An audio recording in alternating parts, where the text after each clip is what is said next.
Good morning, everyone. Good morning.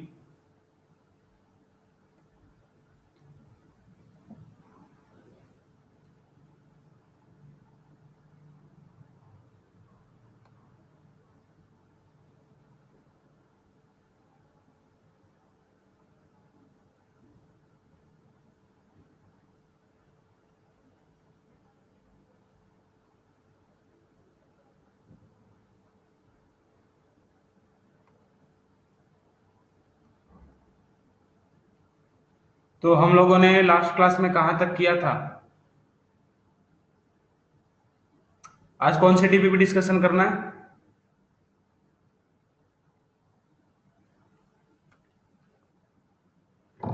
पता है ना सबको डीपीपी डिस्कशन है।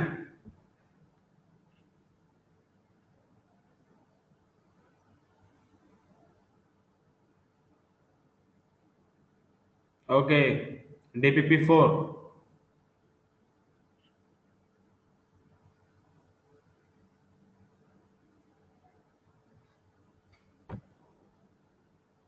चलिए question number 1 to 5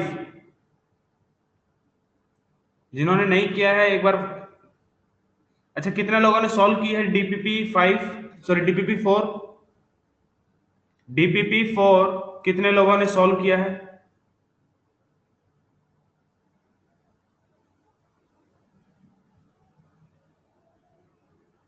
okay, good. Tough है क्या?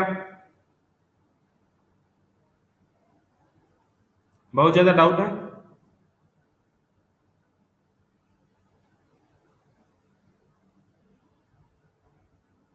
Okay,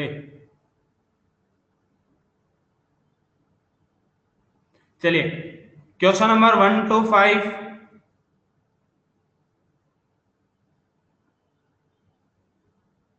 question number 1 to 5। Okay, question number 4 doubt है।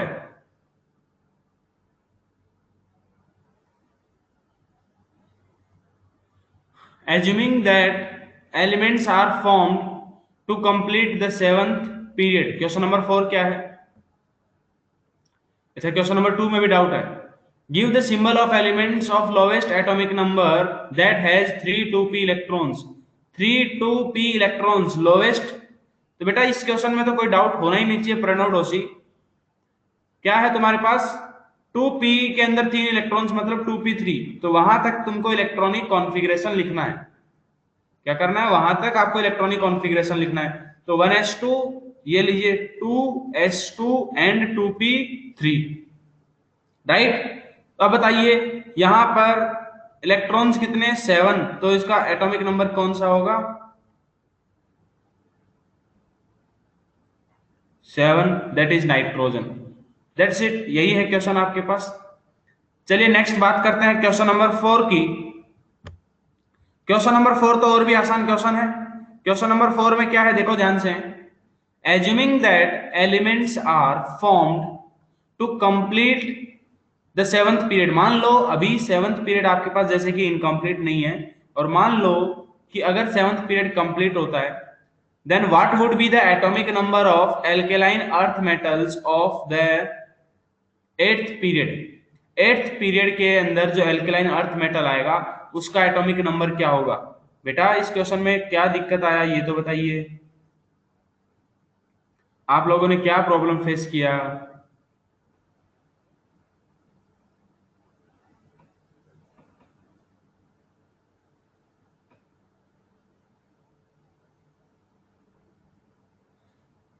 सेवंथ ये बताइए तुम्हारे पास कौन कौन से एलिमेंट हैं? बेरिलियम, मैग्नीशियम, कैल्शियम, स्ट्रॉन्शियम, और फिर आपके पास बेरियम एंड रेडियम। बराबर है। 1 2 3, ये सेकंड पीरियड, ये third, fourth, fifth, sixth and ये आपका 7th पीरियड। अब यहां पर इनका एटॉमिक नंबर बताइए। देखो तुम्हारे पास फ्रेंशियम का एटॉमिक नंबर कितना होता है? सॉरी, जो 6th पीरियड में तुम्हारे पास नोबल गैस आती है वो कौन सी आती है, रेडॉन, उसका एटॉमिक नंबर होता है 86।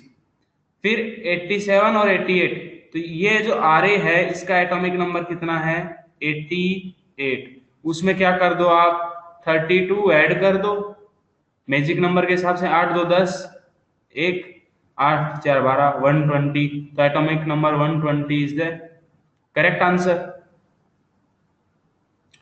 बोलो,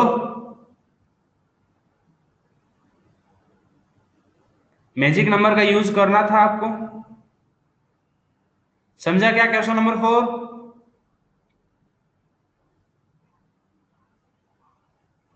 चलिए next question number 5। Question number 5 में क्या है, विच of the following represents an excited state of an atom. बेटा ये आपने क्वांटम नंबर्स के अंदर पढ़ा होगा, क्या पढ़ा होगा क्वांटम नंबर्स में कि देखो हम जब इलेक्ट्रॉन्स का फिलिंग करते हैं n+l के हिसाब से, तो पहले इलेक्ट्रॉन किसके अंदर एंटर करता है, जिसका n+l कम होता है, ठीक, वो आपका जो इलेक्ट्रॉनिक कॉन्फ़िगरेशन हम लिखते हैं वो होता है आपका नॉर्मल इलेक्ट्रॉनिक कॉन्फ़िगरेशन, ठीक। एक्साइटेड स्टेट में क्या होता है, जो इलेक्ट्रॉन है वो सेम सेल के जो हायर n+l का जो वैल्यू होता है उस सब सेल के अंदर इलेक्ट्रॉन एंटर करता है, ठीक। जैसे देखिए यहां पर मैं बात करूं हायर सेल में, तुम्हारे पास देखो जैसे डी वाला, क्या डी है, तो देखो यहां पर मैं सबसे पहले एक काम करता हूं, एक एक करके ऑप्शन ए को पहले डिस्कस करते हैं।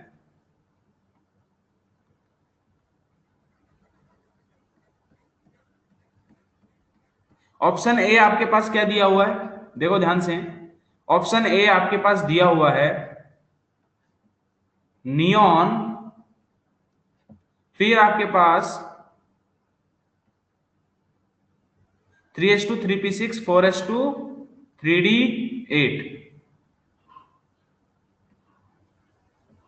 Neon 3s2 3p6 4s2 3d8।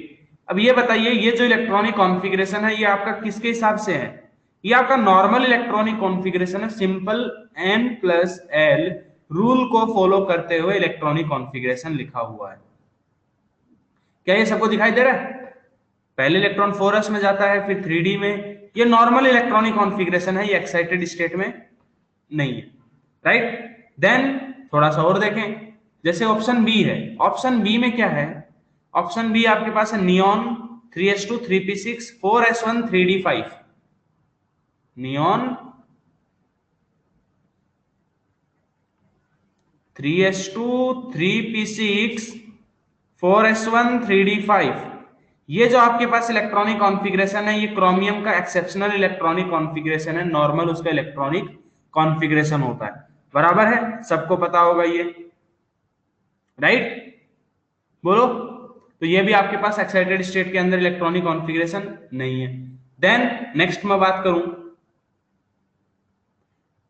फिर आपके पास जैसे देखो यहां पर 4s2 3d1, neon 3s2 3p6 4s2 3d1, ये इलेक्ट्रॉनिक कॉन्फ़िगरेशन भी देखिए n+l के हिसाब से सही जा रहा है, तो ये भी आपका इलेक्ट्रॉनिक कॉन्फ़िगरेशन नहीं है।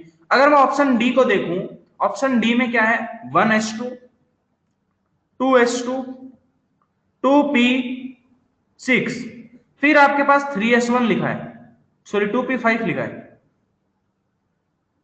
क्या 2p5 3s1, तो ध्यान से देखिए, ध्यान से देखिए जो n+l है वो 2p के लिए तुम्हारे पास और 3s में दोनों में n+l सेम है, तो इलेक्ट्रॉन पहले किस में जाना चाहिए 2p में, लेकिन 2p कंप्लीट फिल होने से पहले ही इलेक्ट्रॉन किसके अंदर एंटर हो गया 3s में, इसका मतलब ये आपका क्या है उसका एक एक्साइटेड स्टेट है। भैया 2p कंप्लीटली फिल होने से पहले इलेक्ट्रॉन 3s में नहीं जा सकता, बराबर है कि नॉर्मल जब इलेक्ट्रॉनिक कॉन्फ़िगरेशन लिखेंगे तो 2p के पूरे कंप्लीटली फिल होने से पहले इलेक्ट्रॉन 3s के अंदर एंटर नहीं कर सकता, मत और यहाँ पे क्या हो रहा है कि जो इलेक्ट्रॉन है वो 2p के कंप्लीटली फिल होने से पहले ही आपके 3s के अंदर एंटर हो रहा है। इसका मतलब ये जो इलेक्ट्रॉनिक कॉन्फ़िगरेशन आपके सामने लिखा हुआ है वो कैसा इलेक्ट्रॉनिक कॉन्फ़िगरेशन लिखा हुआ है, एक्साइटेड स्टेट में इलेक्ट्रॉनिक कॉन्फ़िगरेशन लिखा हुआ है। तो समझ में आया क्या क्वेश्चन नंबर 5? तो एक्साइटेड स्टेट में क्या होता है कि n+l जो रूल होता है, जब हम उसके हिसाब से बात करते हैं, क्या जब हम n+l रूल के हिसाब से बात करते हैं तो पहले जिसका अंदर एक सबसेल कंप्लीटली फिल होने से पहले किसी दूसरी सबसेल के अंदर इलेक्ट्रॉन एंटर नहीं करता है। मतलब 2p के फिल होने से पहले 3s में इलेक्ट्रॉन नहीं जाना चाहिए। अगर ऐसा हो रहा है इसका मतलब ये जो इलेक्ट्रॉनिक कॉन्फ़िगरेशन है वो किस में है? आपके एक्साइटेड स्टेट में। Okay, clear? चलिए नेक्स्ट अब हम बात करते हैं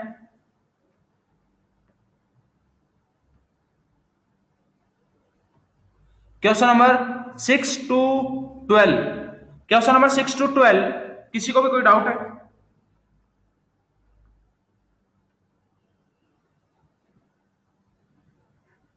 question number 6 to 12। Mansi, I said question number 6 to 12 right now.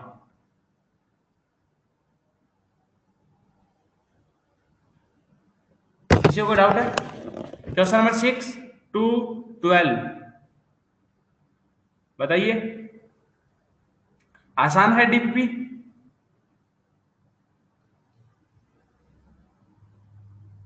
Okay, चलिए अब क्वेश्चन नंबर 13, 14, 15 में क्वेश्चन नंबर 14 देखिए मानसी जी, ये सेम आपके पास जैसे मैंने अभी बताया वही वाला तुम्हारा कंसेप्ट यहां पे फिर से लग रहा है। विच of the following, question number 14 भी देखिए। 14 में क्या है, फिर से पूछा है must represent an atom in an excited state. तो उसके अंदर देखो ऑप्शन ए तो क्या दिया है 1s2 2s2 2p1। तो n+l के हिसाब से देखें तो बिल्कुल सही लिखा हुआ है। और 2s इससे पहले वाली सबसेल कंप्लीटली फिल होने के बाद ही इलेक्ट्रॉन इसमें गया, मतलब ये तो नॉर्मल रूल है, रूल के हिसाब से इलेक्ट्रॉन गया। तो ये आपका कैसा इलेक्ट्रॉनिक कॉन्फ़िगरेशन है? Normal electronic configuration. ऐसे ही ऑप्शन बी में देखो ये भी 1s2 2s2 2p2 जो नॉर्मल तरीका है इलेक्ट्रॉन्स को फिल करने का उसी के हिसाब से भरा गया, राइट। ऑप्शन सी में मैं देखूं तो उसमें क्या है 1s2 2s2 2p2 3s1। भैया जब तक 2p सबसेल कंप्लीटली फिल नहीं होगी इलेक्ट्रॉन 3s के अंदर कैसे एंटर कर सकता है? नहीं करना चाहिए ना। जब तक 2p सबसेल कंप्लीटली फिल नहीं होगी तो n+l रूल के हिसाब से इलेक्ट्रॉन 3s के अंदर एंटर नहीं करेगा, बराबर है। लेकिन यहाँ पे इलेक्ट्रॉन एंटर कर रहा है, इसका मतलब एक इलेक्ट्रॉन एक्साइट करके कहां पे पहुंचाया होगा 3s में। मतलब ये इलेक्ट्रॉनिक कॉन्फ़िगरेशन आपका किसके अंदर है? एक्साइटेड स्टेट के अंदर। ओके,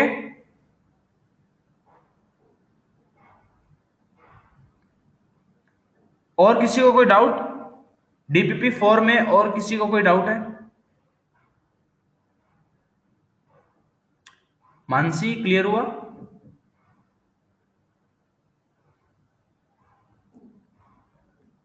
डीपीपी 4 के अंदर किसी को और को कोई डाउट किसी भी काइंड का?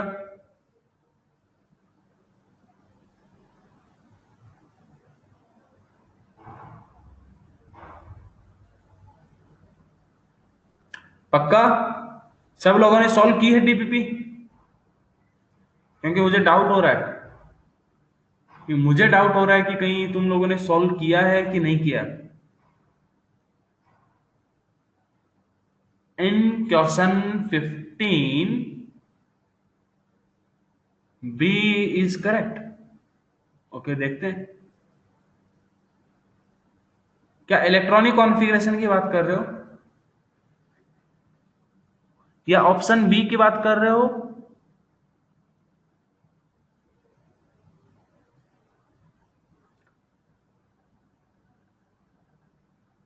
अच्छा, how B is correct. Okay, element जो बी है, एलिमेंट बी का इलेक्ट्रॉनिक कॉन्फ़िगरेशन आपको क्वेश्चन में क्या गिवन है?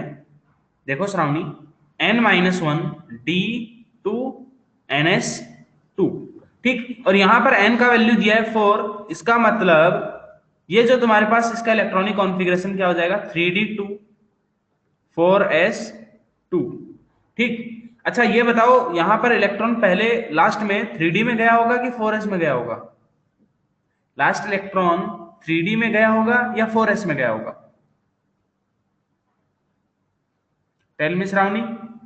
डी में। मतलब ये कौन से ब्लॉक का एलिमेंट है? डी ब्लॉक का एलिमेंट। ओके, तो डी ब्लॉक एलिमेंट है, तो इसके लिए बताइए ग्रुप कैसे निकालेंगे? 4s में कितने इलेक्ट्रॉन? 2। 3d में कितने इलेक्ट्रॉन्स? 2। तो 2 + 2 that is fourth group. Period कैसे निकालें?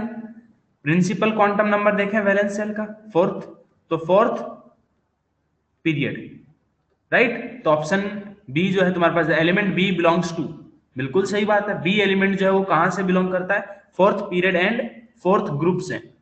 करेक्ट है क्या?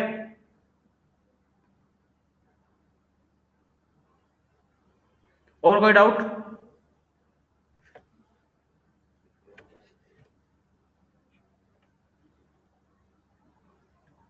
अंडरस्टूड?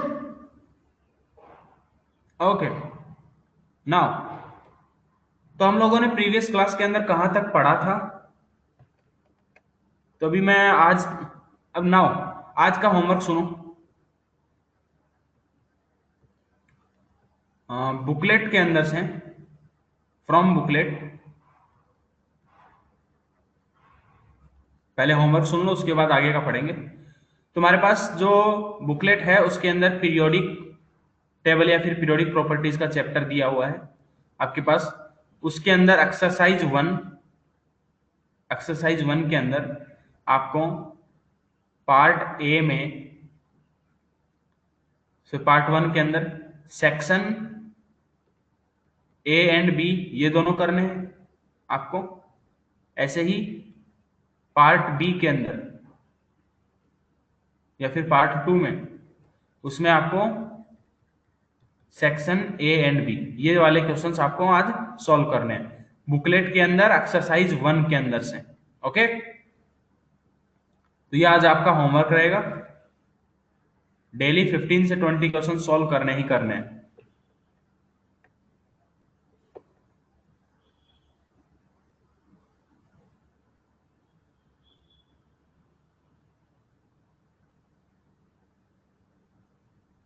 ओके, चलिए तो इस होमवर्क को फटाफट नोट डाउन कर लीजिए जिसको भी नोट डाउन करना है।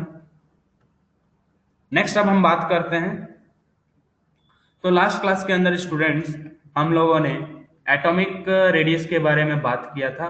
ट्रांजिशन एलिमेंट्स के अंदर किस हिसाब से जो एलिमेंट्स हैं उनकी एटॉमिक रेडियस वेरी करती है। हम लोगों ने पढ़ा था कि जब हम लेफ्ट से राइट जाते हैं ट्रांजिशन सीरीज के एलिमेंट्स में, जब हम लेफ्ट से राइट की तरफ जाते हैं तो हमको साइज में ज्यादा वेरिएशंस देखने को नहीं मिलते। क्या साइज में ज्यादा वेरिएशन देखने को नहीं मिलते? जैसे कि फर्स्ट ट्रांजिशन सीरीज के एलिमेंट्स की मैं बात करूं, तो फर्स्ट ट्रांजिशन सीरीज के एलिमेंट्स में क्या होता है कि आपके पास पहले साइज डिक्रीज करता है, फिर आपके पास ऑलमोस्ट साइज कांस्टेंट रहता है, और एट द एंड साइज क्या करता है? इंक्रीज करता है। इसका रीजन मैंने आपको क्या लिखवाया था? इसका रीजन मैंने आपको लिखवाया था कि शुरुआत के अंदर क्या होता है, आपके पास जो स्क्रीनिंग सॉरी जो जेड इफेक्टिव होता है वो डोमिनेट करता है, राइट। शुरुआत के अंदर डोमिनेट करता है कौन? Z effective. देन आपके पास बीच के अंदर Z effective and screening effect almost equal आते हैं, और लास्ट के अंदर आपके पास क्या होता है? स्क्रीनिंग इफेक्ट डोमिनेट करता है over Z effective. Okay, then उसमें हमने देखा था कि तुम्हारे पास कुछ एलिमेंट्स थे जैसे कि आयरन, कोबाल्ट, निकिल, इन सब की जो साइज थी वो ऑलमोस्ट सेम देखने को मिली थी, राइट। देन हम लोगों ने after that we studied about the atomic size variation in the groups of transition elements. On moving down the group from first transition series to second transition series, there is regular increase in the size, right? Then but from second transition series to third transition series there is no such variation। क्यों? उसका reason क्या था कि तुम्हारे पास third transition series से पहले आपके पास f electrons 4f subshell के अंदर इलेक्ट्रॉन्स एंटर करते हैं, और एफ सबसेल के अंदर जो इलेक्ट्रॉन्स होते हैं उनकी पुअर शील्डिंग की वजह से जो जेड इफेक्टिव होता है वो क्या करता है, इंक्रीज करता है। जेड इफेक्टिव आपका इंक्रीज करता है तो उनकी साइज, जो जेड इफेक्टिव इंक्रीज करेगा तो साइज क्या होगी, कम होगी। साइज क्या होगी, कम होगी। साइज कम, तो तुम्हारी इसी यही रीजन है कि सेकंड ट्रांजिशन सीरीज के elements and third transition series के जो एलिमेंट्स हैं वो क्या करते हैं, उनकी ऑलमोस्ट साइज हमको सेम देखने को। नहीं बेटा, स्क्रीन पॉज नहीं हुआ है, मेरा आवाज क्लियर आ रहा है ना, रेगुलर। हाँ, स्क्रीन पॉज नहीं हुआ है, वो मैंने लिखा नहीं, मैं तो अभी केवल तुम लोग को पुराना रिवाइज करवा रहा था इसलिए कुछ लिख नहीं रहा। स्क्रीन पॉज नहीं हुआ है, डोंट वरी। चलिए, समझे।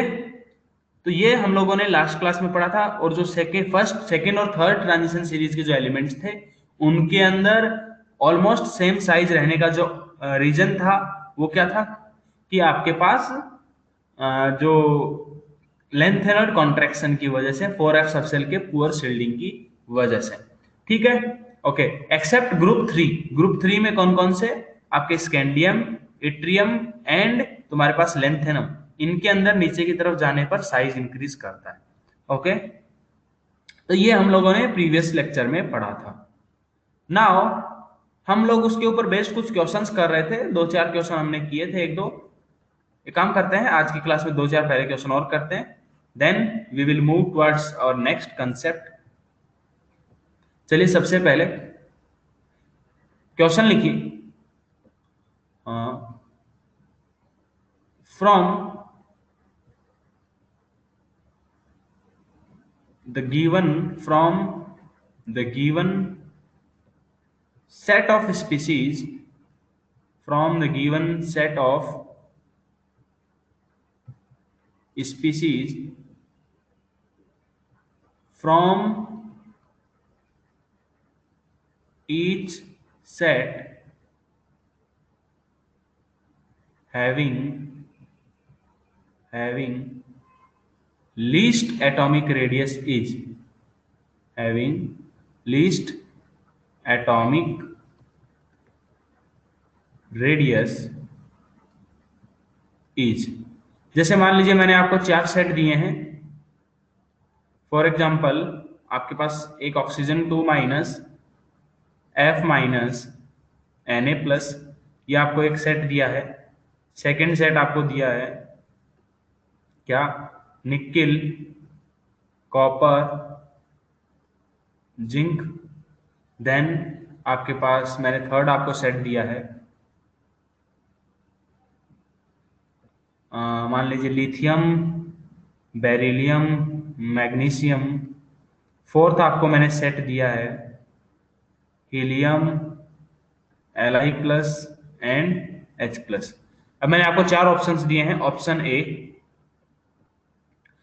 ए आपके पास है oxygen 2-, copper, Li and H+। Option B आपके पास है Na+, आपके Na+ है ना, हाँ Na+, देन Ni, देन मैंने आपको दिया है ये मान लीजिए बेरिलियम, और फिर मान लो लिथियम Li+। ऑप्शन सी आपके पास है क्या, ऑप्शन सी मान लीजिए मैंने दे दिया आपको F-, आपको मैंने दे दिया Zn, Mg and helium. Option D मैंने आपको मान लीजिए दे दिया कि Na+,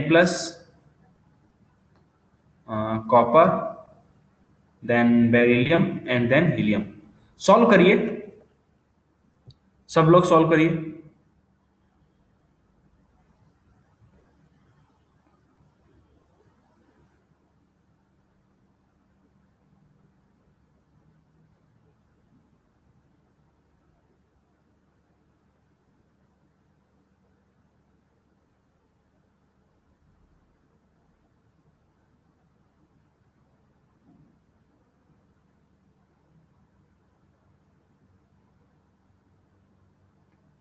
सब लोग सॉल्व करो।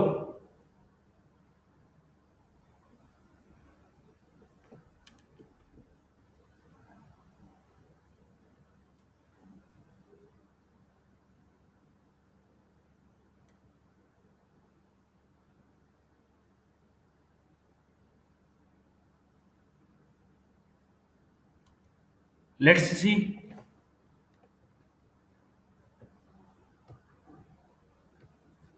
कि कितने लोगों का सही होता है। You have 30 seconds only.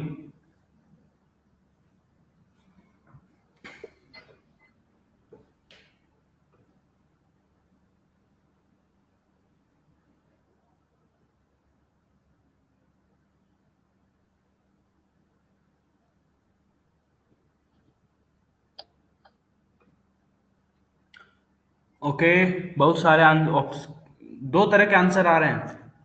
कुछ लोगों का आंसर आ रहा है ए, कुछ लोगों का आ रहा है बी, कुछ लोगों का सी भी आ रहा होगा। सी कितने लोगों का आ रहा है?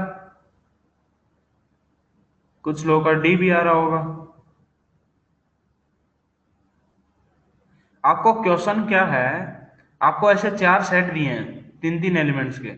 उन 3-3 एलिमेंट्स के सेट में से तीनों में आपकी सबसे छोटी साइज किसकी है ये बताना है, और वो चारों में तुम्हारे पास 3-3 का जो सेट दिया है उसमें हर एक के अंदर सबसे छोटी साइज वाले को पकड़ना है, और यहां पर वो कौन कौन से किस्में लिखे हुए हैं बस उसी को देखना है। तो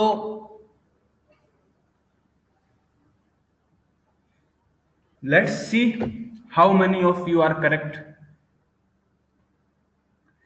ये बताइए, चलिए देखते हैं। कुछ लोगों का बी आंसर है, कुछ लोगों का ए आंसर है।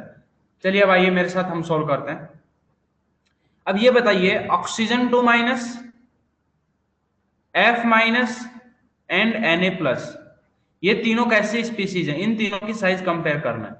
ये कैसे स्पीसीज हैं? Which type of species are these? ये आपकी किस टाइप की स्पीसीज है बेटा?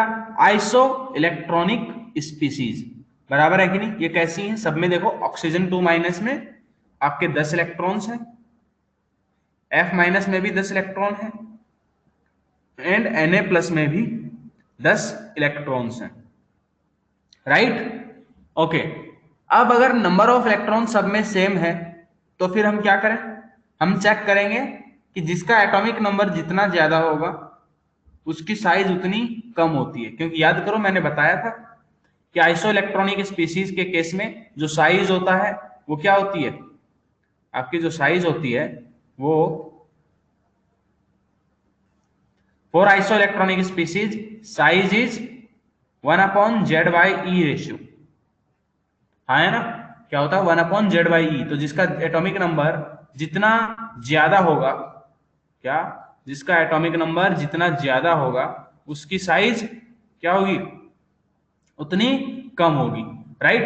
तो देखो यहां पर सबसे ज्यादा जो साइज है वो is breaking, is it for with everyone?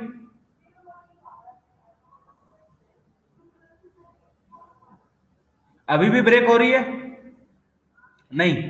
Okay okay, होता है बेटा, नेटवर्क प्रॉब्लम हो सकता है, कोई बात नहीं। तो यहां पर ये बताइए, तुम्हारे पास सबसे छोटा साइज किसका होगा? Na+ का। किसका? Na+ का। तो ये तुम्हारे पास Na+ का सबसे छोटा साइज है। तो ऑप्शन कौन सा है एबीसीडी में? Na+ वाले दो ही ऑप्शन है, बी और डी। अब देखना है अगला, निकिल, कॉपर एंड जिंक, ये तीनों कौन से एलिमेंट्स हैं? ट्रांजिशन सीरीज के एलिमेंट्स हैं, राइट है? Nickel, copper, zinc first transition series के एलिमेंट्स हैं। निकिल, कॉपर, जिंक क्या है आपके? फर्स्ट ट्रांजिशन सीरीज के एलिमेंट हैं, है ना? ओके, फर्स्ट ट्रांजिशन सीरीज के एलिमेंट हैं, ठीक है। मैंने क्या बताया था उसमें कि आपके पास पहले साइज डिक्रीज करता है, फिर और पहले साइज क्या करता है? डिक्रीज करता है, फिर ऑलमोस्ट कांस्टेंट रहता है, लास्ट में साइज इंक्रीज करता है, राइट। और मैंने लिखवाया था Fe, कोबाल्ट एंड निकिल, इनके केस में साइज जो है वो ऑलमोस्ट सेम था। देन इससे बड़ा साइज था कॉपर का, देन क्या था, जिंक। मैंने बताया था आपको कि ये वैल्यूज याद नहीं रखना है, लेकिन ऑर्डर ध्यान में रखना है। बताया था कि नहीं, बोलो बच्चों।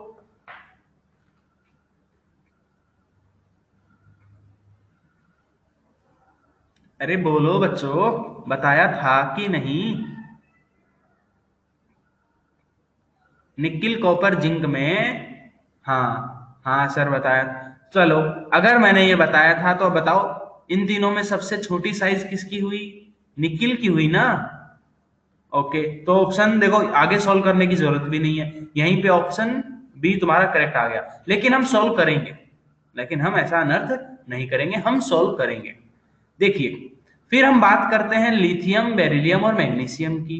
बेटा देखो ध्यान से,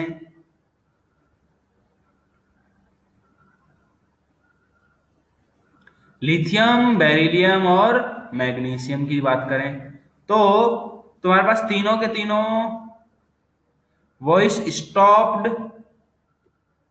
नहीं, मैं तो बोल रहा हूं लिथियम, बेरिलियम एंड मैग्नीशियम। चलिए, लिथियम और बेरिलियम किस पीरियड के हैं, सेकेंड पीरियड के। मैग्नीशियम कहां पे आता है आपका, बेरिलियम के नीचे। तो अब बताओ, ये दोनों सेकंड पीरियड के एलिमेंट हैं, ये थर्ड पीरियड का एलिमेंट है। थर्ड पीरियड के एलिमेंट का साइज बड़ा होगा, मतलब Mg का साइज ज्यादा।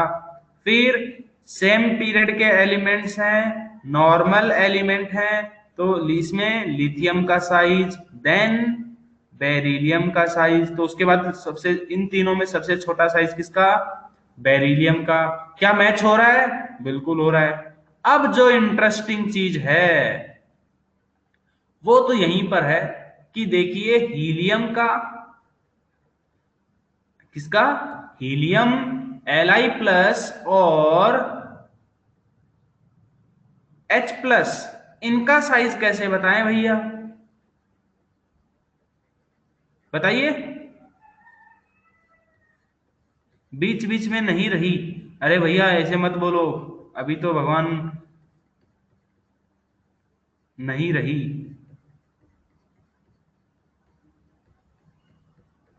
अब तुम लोग तो अब ये बोलोगे सर, अब ये क्या होता है नहीं रही आवाज।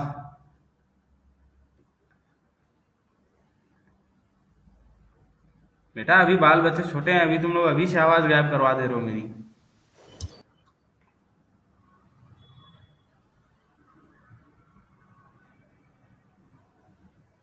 देखिए, अब जो लास्ट ऑप्शन है वो क्या है आपके पास, हीलियम, Li+ और H+। H+ में तो एक भी इलेक्ट्रॉन नहीं है, देखो हाइड्रो H+ आयन की एग्जैक्ट एटॉमिक साइज बताना पॉसिबल नहीं है, ठीक है। ओके, अब हम बात करते हैं यहां पर Li+ की और हीलियम की। Li+ के अंदर कितने इलेक्ट्रॉन्स हैं, इसमें 2 इलेक्ट्रॉन है। हीलियम का, हीलियम के अंदर कितने इलेक्ट्रॉन्स हैं, 2 इलेक्ट्रॉन्स। दोनों क्या है, आइसो इलेक्ट्रॉनिक है, दोनों ही क्या है, आइसो इलेक्ट्रॉनिक है। अब बोलोगे कि सर अब हम साइज कैसे बताएं, इसका और इसका, Li+ एंड हीलियम, इन दोनों का साइज कैसे बताएं। तो देखो, दोनों के दोनों आइसो इलेक्ट्रॉनिक हैं, ओके। लेकिन जो हीलियम है वो क्या है, आपके पास एक नोबल गैस है। हीलियम क्या है, एक नोबल गैस है। नोबल गैस है तो हम इसके लिए कौन सी रेडियस की बात करते हैं, हीलियम एक नोबल गैस है, हम इसके लिए कौन सी रेडियस की बात करते हैं, वंडरवॉल रेडियस। और Li+ के लिए हम कौन सी रेडियस की बात करेंगे, आयनिक रेडियस। तो कौन सी रेडियस बड़ी होती है, वंडरवॉल रेडियस बड़ी होती है। बराबर है कि नहीं? तो Li प्लस का साइज छोटा, तो देखिए ऑप्शन बी इज करेक्ट। तो समझ में आया ऑप्शन बी कैसे करेक्ट है? कुछ लोगों ने ऑप्शन ए सर करेक्ट लेकिन किया था। हाइड्रोजन बड़ा होगा ना।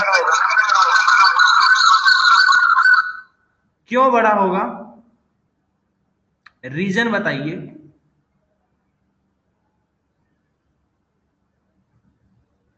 रीजन, सर हाइड्रोजन क्यों बड़ा हाइड्रोजन होगा? में सिर्फ न्यूक्लियस है ना, न्यूक्लियस तो 10⁵ टाइम्स छोटा होता है ना पूरे एटम से। नहीं, आ तो आपने केवल न्यूक्लियस, भैया सेल्स भी तो होंगी। अब इलेक्ट्रॉन नहीं है लेकिन उससे तो यहाँ पर, इसीलिए तो मैंने बोला कि अब इसके अंदर एग्जैक्ट साइज हम नहीं बता सकते। साइज कैसे बताते हो? न्यूक्लियस से लेकर के आउटर मोस्ट सेल जिसमें इलेक्ट्रॉन प्रेजेंट है, यहां पर इलेक्ट्रॉन ही नहीं है। आप न्यूक्लियस का बस उतना ही डिस्टेंस बताओगे क्या?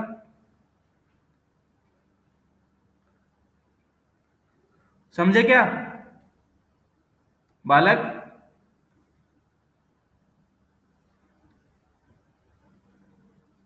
हाइड्रोजन के केस में, हाँ विश्वजीत हाँ बताइए।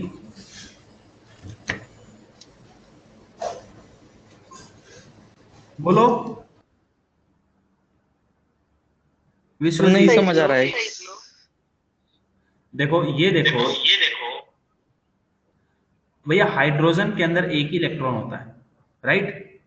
अगर तो हमारा हाइड्रोजन सिंपल लिखा होता तो मतलब आपका फर्स्ट सेल में इलेक्ट्रॉन प्रेजेंट है, ठीक। लेकिन अभी H प्लस के अंदर तो एक एग्जैक्ट एक भी इलेक्ट्रॉन नहीं है।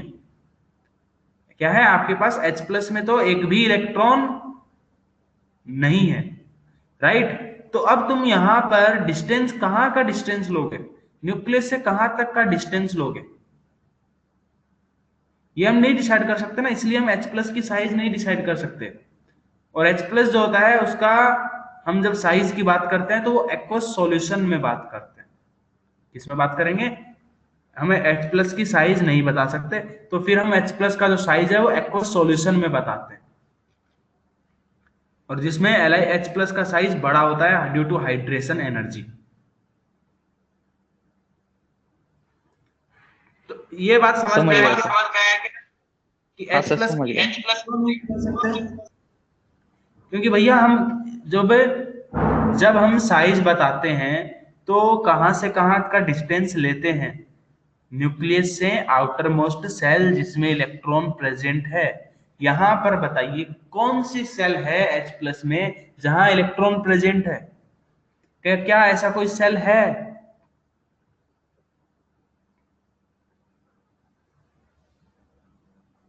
बताओ, जी क्या ऐसा कोई सेल है? सर शेल, हाँ हाँ बोलो। शेल नहीं है इसलिए तो सबसे उसकी साइज छोटी होगी ना। तो आपने बोला सेल नहीं, तो मैं ये भी तो बोल सकता हूँ कि फर्स्ट से मैं सेकंड सेल तक का डिस्टेंस ले लूं, थर्ड सेल तक का डिस्टेंस ले लूं, ये भी पर हो सकता उससे है। इलेक्ट्रॉन ही नहीं है ना उसमें। तो अच्छा, ये तो इसीलिए तो मैंने बोला, मैंने यही बात तो बोलना चाह रहा हूँ, यही बात तो समझाना चाह रहा हूँ कि हम एग्जैक्ट बता ही नहीं सकते ना, फिर हम बता ही नहीं सकते ना। Yes sir. नहीं समझा? क्यों नहीं बता सकते, ये समझा कि नहीं? अरे बोलो भैया। विश्वजीत, समझ में आया? और किसको हाँ डाउट सर। था? चलिए नेक्स्ट एक और क्वेश्चन करें। चलिए नेक्स्ट क्वेश्चन पे आते हैं। जैसे देखिए नेक्स्ट क्वेश्चन है, sir voice is not coming. बेटा अभी भी नहीं आ रही? एक बार चेक करो, रिफ्रेश करके देखो एक बार।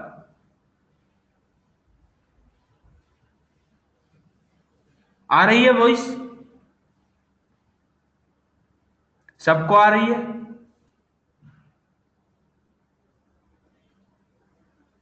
बेटा कभी कभी आप लोग के नेटवर्क में प्रॉब्लम हो जाती है तो इसकी वजह से वॉइस नहीं आती है, कभी मेरी साइड में प्रॉब्लम हो जाती है, तो इट हैपन्स। कहाँ पे कौन सा पार्ट समझाना हो तो बता दिया करो। ओके, चलिए नेक्स्ट एक और क्वेश्चन करते हैं।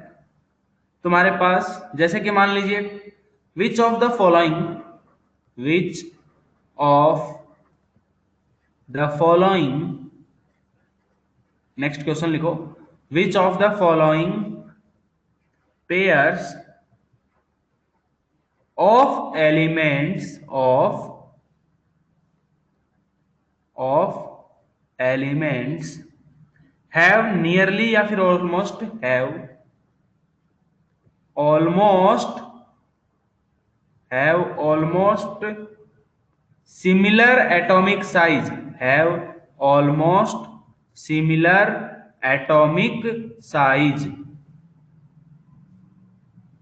या रेडियस। क्वेश्चन क्या है आपके सामने कि विच of the following pair of elements have almost similar atomic size. ठीक, जैसे कि मान लीजिए मैंने आपको यहां पर 4 ऑप्शंस दिए, कौन कौन से? Zirconium, sorry Z R and hafnium, option A है। ऑप्शन बी मैंने आपको दिया molybdenum and tungsten. Option C मैंने मान लीजिए आपको दिया cobalt and nickel. Option D मैंने जस्ट अज्यूम मैंने दे दिया all of these, all of this. बताइए कौन सा ऑप्शन सही है?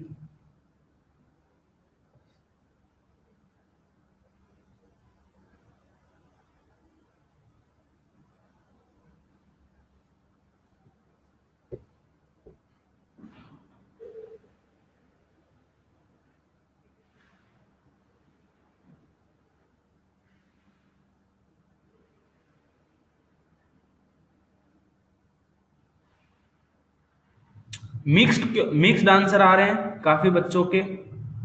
कुछ बच्चे बोल रहे हैं डी, कुछ बच्चे बोलते हैं सी, कुछ बच्चे कुछ भी नहीं बोलते हैं, तो वो तो और भी अच्छा है। देखो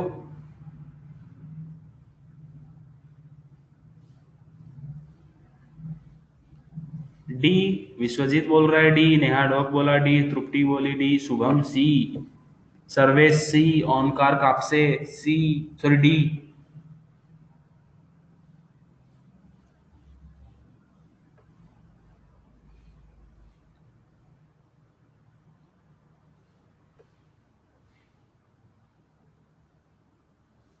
ओके,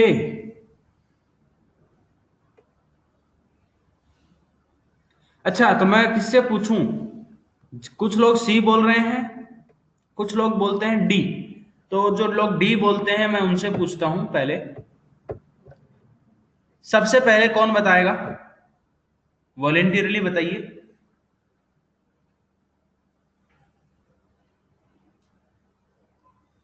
कौन एक्सप्लेन करेगा कि ऑप्शन डी जो है वो क्यों करेक्ट है?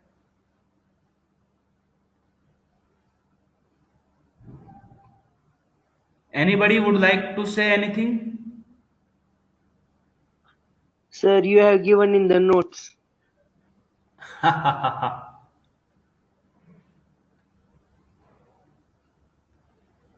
नहीं तो ये नहीं, नोट्स में है वो, तो मैंने नोट्स में तो सारी चीजें बताई हैं, लेकिन उससे नहीं होता है। क्वेश्चन सॉल्व करने का तरीका अलग होता है। हमको अभी क्वेश्चन सॉल्व करने का तरीका समझना है। थ्योरीज तो देखो नोट्स में मैं लिखवा दूंगा, आप 10 बुक खरीद लीजिए, थ्योरी आपको वहां पे भी मिल जाएगी। तो ऐसा क्या डिफरेंस है फिर?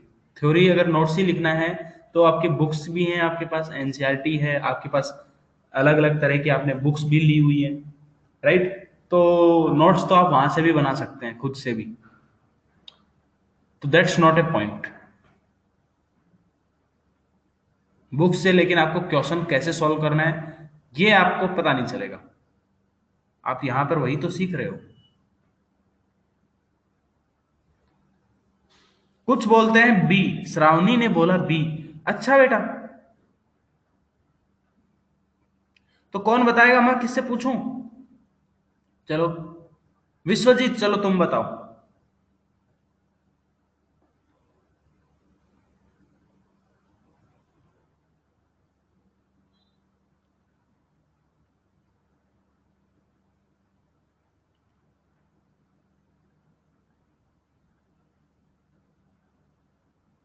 विश्वजीत, आप बताइए, विश्व को जीत कर आए हैं, आप बताइए।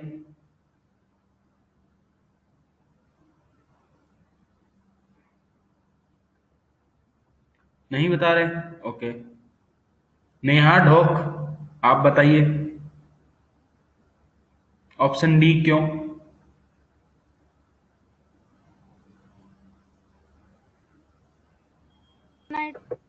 कॉन्ट्रैक्शन की वजह से वो second and third transition series के एलिमेंट्स की साइज सेम होती है ना। ओके, तो क्या सबको सुनाई दिया इसने क्या बोला? यस बच्ची, सर। हाँ, क्या कि तुम्हारे पास zirconium and hafnium, lanthanoid contraction, right. देखो सेकंड ट्रांस जिरकोनियम, देखो याद करो, तुम्हारे पास ला हफ्ता ये था, है ना, वरना रे, और सेकंड ट्रांजिशन सीरीज क्या था? यारी, जरा, निभा, मौत तक। तो सबसे पहले ये सेकेंड ट्रांजिशन सीरीज मतलब जिरकोनियम और हाफनियम, इनकी जो एटॉमिक साइज है वो ऑलमोस्ट क्या होती है? सिमिलर होती है। रीजन क्या था? Due to the poor shielding of, due to the poor shielding of 4f electrons, और उसको हमने बोला था लेंथेनॉइड कॉन्ट्रैक्शन। इसकी वजह से तुम्हारा हाफनियम जिरकोनियम इन दोनों का साइज ऑलमोस्ट सेम देखने को मिला। सेम टू सेम तुम्हारा किसके लिए? देखो मॉलिब्डेनम एंड टंगस्टन, ये भी second and third transition series दोनों के एलिमेंट्स हैं, इनके केस में भी सेम टू सेम रीजन था लेंथेनॉइड कॉन्ट्रैक्शन का, right, except 3D। Kamlesh Pawar 3D नहीं 3B। फिर यहां पे इट्रियम और लेंथेनम के अंदर आपके पास ये नहीं लग रहा था। ओके, देन कोबाल्ट और निकिल, तो ये आपके फर्स्ट ट्रांजिशन सीरीज के एलिमेंट्स हैं। इसके अंदर क्या था? आयरन, कोबाल्ट, निकिल, इन तीनों का ऑलमोस्ट साइज सिमिलर था। तो मैंने क्वेश्चन में यही तो पूछा है कि सिमिलर साइज किसका है, तो सभी का है। तो all of these is the correct answer. Okay, सबको समझ में आया क्वेश्चन? सबको क्वेश्चन समझ में आया? चमका?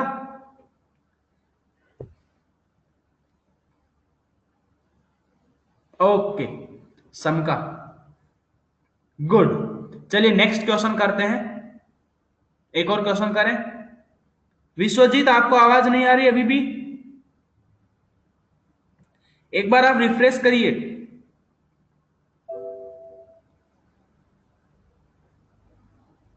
सर आवाज नहीं आ रही है। किसी को नहीं आ रही? आ रही है। अब बताइए, कुछ लोगों को आ रही है, कुछ लोगों को नहीं आ रही, इसका आ रही मतलब? आ रही आ रही, आ रही, आ रही, आ रही, अच्छा, गुड। ओके, चलिए नेक्स्ट क्वेश्चन करते हैं, एक दो क्वेश्चन और कर लेते हैं, उसके बाद आपको क्लियर हो गया होगा कि एटॉमिक रेडियस के ऊपर जो बेस्ट क्वेश्चंस हैं उनको कैसे सॉल्व करना है, राइट। चलिए नेक्स्ट क्वेश्चन आपके पास है, if the ionic radii, if the ionic radii, if the ionic radii of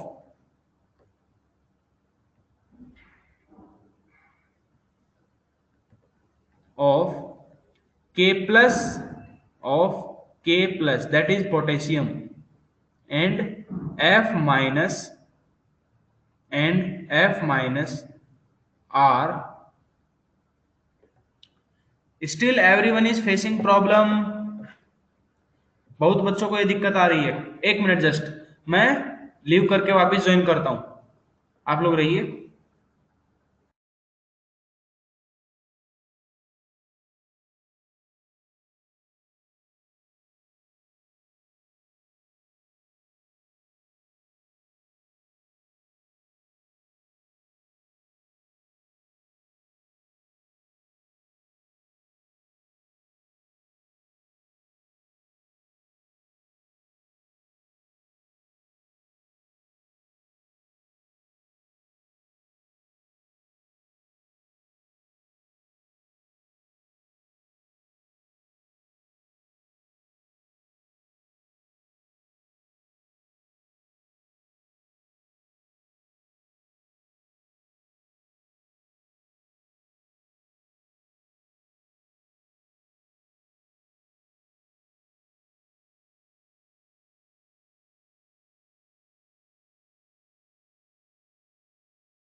अभी वॉइस क्लियर है सबको?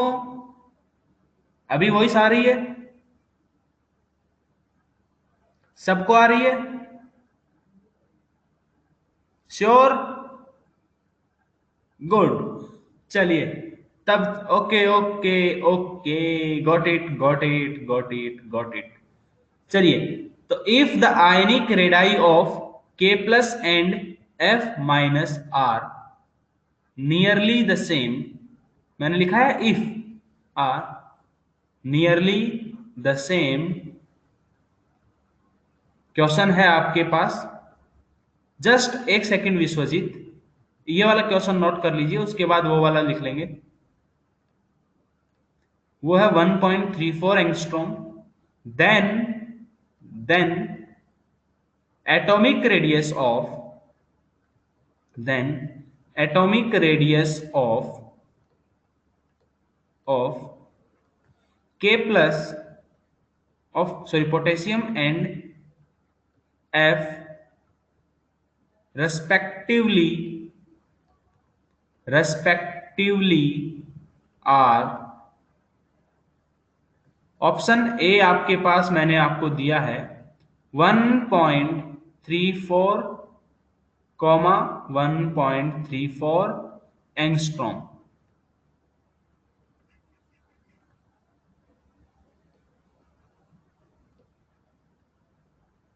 देन आपको ऑप्शन बी मैंने आपके लिए दिया है 0.72 angstrom and 1.96 angstrom. Option C मैंने आपको दिया है 1.96 एंगस्ट्रॉम एंड 0.72 एंगस्ट्रॉम।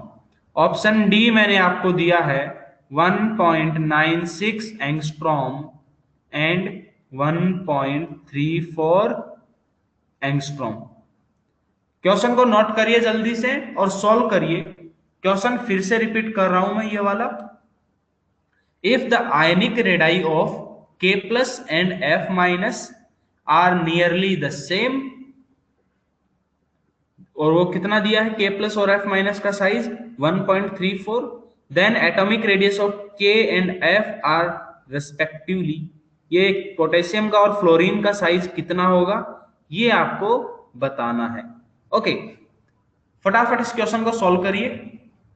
तब तक लीजिए विश्वजीत, आप प्रीवियस वाला क्वेश्चन नोट कर लीजिए।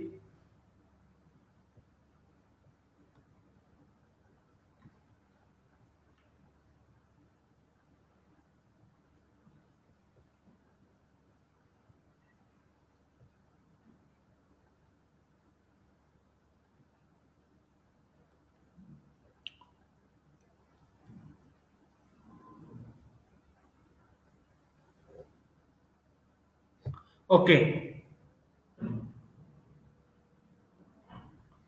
चलिए अब इस क्वेश्चन को सॉल्व करिए सब लोग।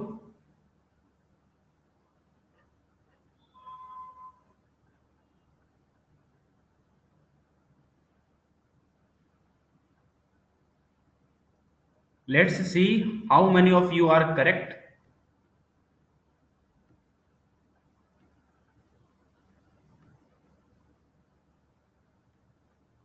काफी बच्चे बोल रहे हैं।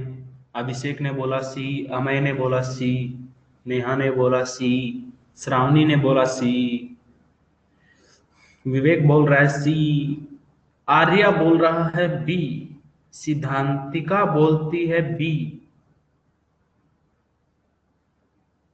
गुड।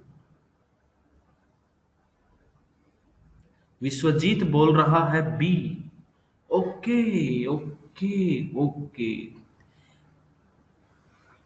कोई एक्सप्लेन करना चाहेगा मेरे को कि भैया बी क्यों, और अगर बी क्यों, और अगर किसी का आंसर सी आ रहा है तो सी क्यों? देखो मुझे यार इसका आंसर पता नहीं है, मेरे को ये क्वेश्चन पता नहीं सॉल्व कैसे करना है। आप में से कोई मेरे को बताइए जिनका बी आ रहा है और जिनका सी आ रहा है। हाँ सर, वो K प्लस में इलेक्ट्रॉन जब ऐड होगा तब उसकी रेडियस बढ़ेगी ना, डिस्ट्रीब्यूट होगा ना Z। आराम से आराम और से इको हो रहा है, थोड़ा आराम से। हाँ अब बताइए। और F माइनस में इलेक्ट्रॉन जा रहा है तो फिर उसकी रेडियस कम होगी। अच्छा, और कोई सर एफ नेगेटिव में एक इलेक्ट्रॉन ज्यादा है ना, तो हाँ तो उसका शील्डिंग इफेक्ट भी, शील्डिंग कांस्टेंट भी ज्यादा होगा, तो साइज बढ़ेगी ना। B option. साइज बढ़ेगी।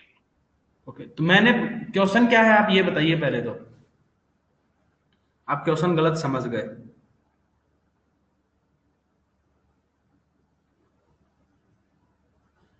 आपको K प्लस और F माइनस का साइज दिया है और पोटेशियम और F का साइज पूछा है। सॉरी सर, वो उल्टा कर दिया मैंने। सी ऑप्शन है फिर। तो अब मेरे को कोई रीजन बताइए भैया, मुझे भी नहीं पता। के जाते हुए एक इलेक्ट्रॉन ऐड हो रहा है तो साइज बढ़ेगी, यानी F प्लस से F हो रहा है, F माइनस से F हो रहा है तो एक इलेक्ट्रॉन कम हो रहा है ना, तो साइज डिक्रीज होगी। तो फिर ऑप्शन से सी रिपीट में करिए, फिर से रिपीट करो। K plus and F minus की साइज सेम है, हाँ तो K प्लस से K की साइज निकालनी है तो एक इलेक्ट्रॉन प्लस हो रहा है तो साइज हम्म बढ़ेगी, 1.34 से ज्यादा होगी। हम्म एंड F माइनस से F की निकालनी है तो एक इलेक्ट्रॉन कम हो रहा है ना, तो 1.34 से कम होगी साइज। Good good. अब देखिए, एक तो इस बच्ची ने जो बोला वो सबको समझ में आया। क्या बात बोली इसने?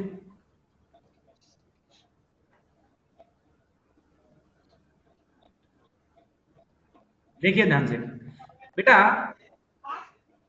ये चीज मैंने आपको बताई है कि अगर हमारे पास पोटेशियम है, मान लीजिए पोटेशियम के अंदर से अगर मैं एक इलेक्ट्रॉन को निकालूं, क्या पोटेशियम के अंदर से एक इलेक्ट्रॉन को निकालूं तो क्या बनेगा आपके पास? K प्लस, बराबर है। इस एटम से मैं अगर इलेक्ट्रॉन को निकालता हूं तो क्या बनेगा? K plus. कैटायन बना, और मैंने एक स्टेटमेंट लिखवाया था कि कैटायन का साइज हमेशा अपने पेरेंट एटम से छोटा होता है। मतलब K प्लस का अगर साइज 1.34 है तो जो K है उसका साइज 1.34 से बड़ा होगा।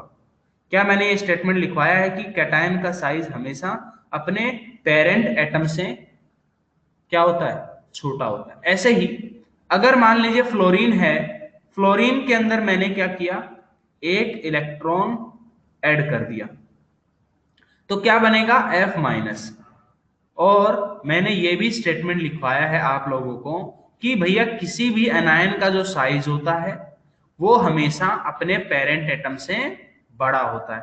मतलब अगर एनायन का साइज यहां पर 1.34 एंगस्ट्रॉम है तो F का साइज पक्का 1.34 से कम रहा होगा।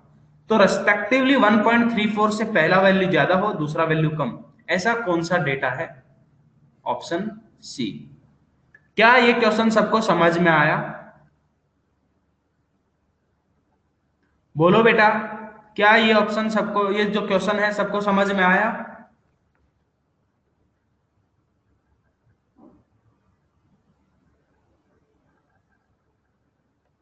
Okay good. चलिए अब नेक्स्ट हेडिंग डालिए, जल्दी से नोट करिए। नेक्स्ट हेडिंग डालिए, आयनाइजेशन एनर्जी। तो आई होप आप एटॉमिक रेडियस के ऊपर बेस्ड जितने डिफरेंट टाइप के क्वेश्चंस बनते हैं उनको आप सॉल्व कर सकते हैं। ठीक है, नेक्स्ट हेडिंग डालिए हमारे पास आयनाइजेशन एनर्जी, या फिर इसको मैं बोलूं आयनाइजेशन पोटेंशियल। आयनाइजेशन पोटेंशियल,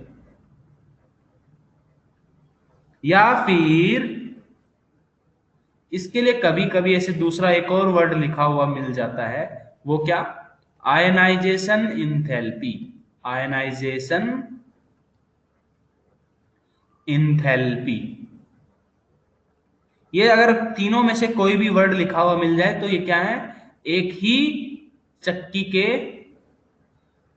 पीसे हुए आटे हैं। ठीक है, मतलब एक ही बात है, ये तीनों वर्ड अगर लिखे हुए मिल जाए तो।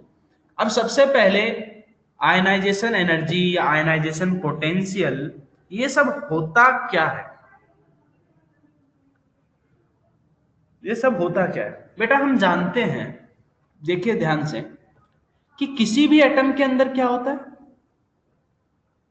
न्यूक्लियस होता है। न्यूक्लियस होता है, उसके अंदर फिर उसके चारों तरफ क्या होती हैं, सेल्स होती हैं। सब लोग जानते हैं ये बात, कोई नई बात नहीं है। क्लास 9th 10th से पढ़ते हुए आ रहे हैं कि सर न्यूक्लियस, न्यूक्लियस के चारों तरफ सेल्स होती हैं, सेल्स में क्या होते हैं, इलेक्ट्रॉन्स होते हैं।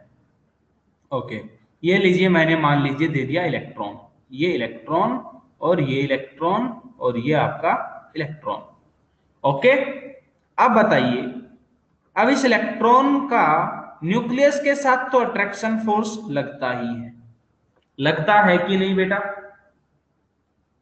न्यूक्लियस के साथ क्या होता है, इस इलेक्ट्रॉन का अट्रैक्शन फोर्स फील करता है, मतलब कुछ ना कुछ जेड इफेक्टिव होता है, अट्रैक्टिव फोर्स लगता है। तो मैं इस इलेक्ट्रॉन को अगर इस एटम से निकालना चाहूं, मतलब इस एलिमेंट से, मतलब मान लो कोई एलिमेंट है m, उसके अंदर जो सबसे दूर का इलेक्ट्रॉन है, मतलब जिसका अट्रैक्शन सबसे कम हो रहा है, मैंने क्या बोला, फिर से बोलता हूं, मान लीजिए ये कोई एटम है और इस एटम के अंदर ये सबसे दूर का इलेक्ट्रॉन है, मतलब आउटर मोस्ट इलेक्ट्रॉन, जो बहुत ही इस न्यूक्लियस के साथ सबसे weak force of attraction force feel कर रहा है, सबसे weak force of attraction feel कर रहा है। मान लीजिए उस इलेक्ट्रॉन को मैंने क्या किया, निकाला। उस इलेक्ट्रॉन को निकालूंगा तो क्या बनेगा, क्या बनेगा, कैटायन बनेगा, राइट? तो उस इलेक्ट्रॉन को निकालने के लिए मेरे को कुछ तो एनर्जी देनी पड़ेगी, बराबर है कि नहीं? बोलो, क्या मेरे को कुछ एनर्जी देनी जरूरत पड़ेगी? क्या मेरे को एटम के अंदर जो न्यूक्लियस है, न्यूक्लियस के अंदर इलेक्ट्रॉन है, सॉरी सेल्स में फिर इलेक्ट्रॉन्स हैं, और तुम्हारे पास जो न्यूक्लियस से सबसे दूर डिस्टेंस पे जो इलेक्ट्रॉन है, जो सबसे कम फोर्स ऑफ अट्रैक्शन फील कर रहा है, उसको निकालने के लिए मेरे को कुछ न कुछ एनर्जी देनी पड़ेगी कि नहीं पड़ेगी, बताओ? यस। हाँ, तो ये जो एनर्जी होती है, मिनिमम ये जो एनर्जी होती है किसी भी न्यूट्रल एटम को, न्यूट्रल गैसियस एटम को आयनाइज करने के लिए मिनिमम जो रिक्वायर्ड एनर्जी होती है, to remove the most loosely bound electron, इस एनर्जी को बोलते हैं आयनाइजेशन एनर्जी। ठीक है, तो क्या है आयनाइजेशन एनर्जी? तो सबसे पहले तो इसका डेफिनेशन लिखो, तो डेफिनेशन लिख लीजिए, जैसे कि the minimum energy required, minimum energy, minimum energy required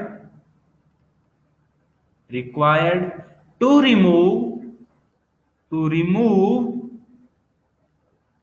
the most loosely, to remove most voice stopped, most loosely bound, और सबसे लूजली बाउंड इलेक्ट्रॉन कौन सा होगा? आउटर मोस्ट सेल का, राइट? तो most loosely bound outer most shell electron, outer most shell electron in ground state, वो भी किस में होना चाहिए? ग्राउंड स्टेट में। पता चला एक्साइटेड स्टेट और ग्राउंड स्टेट, ये हमारी अलग अलग स्टेट्स होती हैं, आप लोगों को पता ही है। तो वो भी किस में? In ground state, in ground state from किसके अंदर से, from an isolated gaseous atom, from an isolated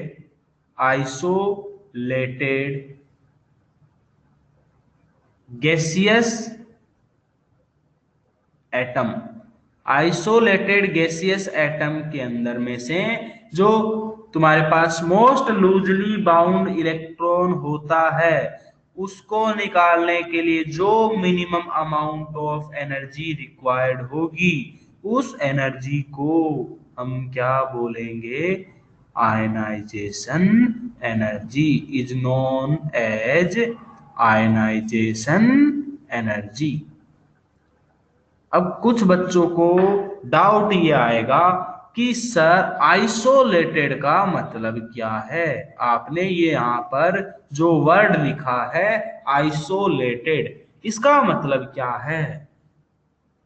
तो बेटा आइसोलेटेड मतलब आइसोलेशन तो अभी आप जानते ही हैं, है ना, क्वारंटीन, आइसोलेट करना मतलब अलग थलग, तो मतलब ऐसा एटम जो किसी दूसरे के साथ क्या है, बॉन्डिंग में नहीं है, किसी तरह का, जब कोई किसी तरह का एटम किसी के साथ बॉन्ड नहीं बना रहा तब उस एटम की गैसियस स्टेट से एक आउटर मोस्ट इलेक्ट्रॉन को निकालने के लिए जो एनर्जी लगेगी उस एनर्जी को हम क्या बोल देंगे, आपका आयनाइजेशन एनर्जी। बोलो चमका क्या, बिल्कुल डेफिनेशन जो है वो चीज चमकी कि नहीं। तो यहां पर सबसे पहले तो जैसे यहां पर मैं लिख ही दूं, आइसोलेटेड का मतलब क्या कि without any bonding with atom, without, isolated का मतलब क्या है, without any bonding with other atom, without any bonding with other atom, ये मतलब है वर्ड आइसोलेट का। ओके बोलो बच्चों, वॉइस स्टॉप, सर्विस अभी आ रही है वॉइस,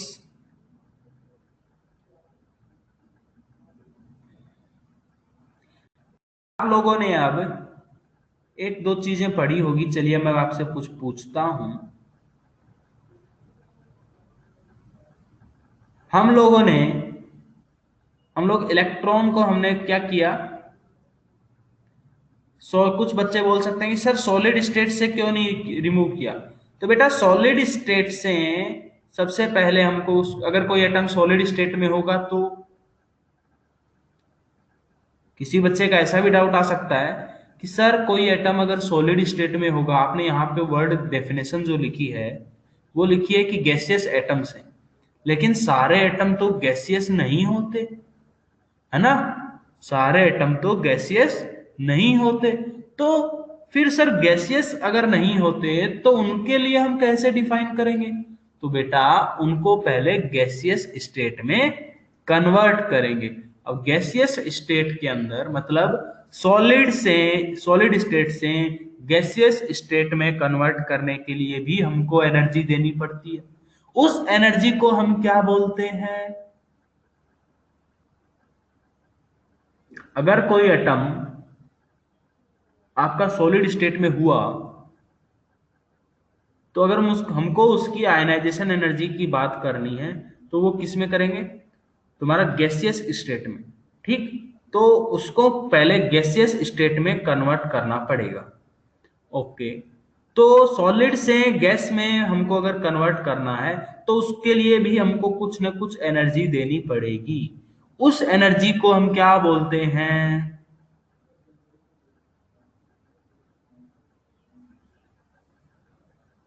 बताइए, क्लास 10th में आपने पढ़ा है बेटा ये।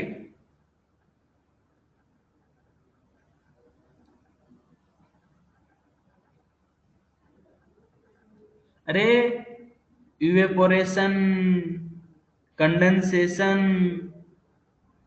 लेटेंट हीट ऑफ वेपोराइजेशन, बेटा नहीं नहीं नहीं, उस एनर्जी को बोलते हैं देखो मैंने फिर से रिपीट कर रहा हूं, किसी तुम्हारे पास कोई एटम जो सॉलिड स्टेट में है उसको गैसियस स्टेट में कन्वर्ट करने के लिए हमको मिनिमम कुछ अमाउंट ऑफ एनर्जी देनी पड़ेगी। उस एनर्जी को हम क्या बोलते हैं? हीटिंग।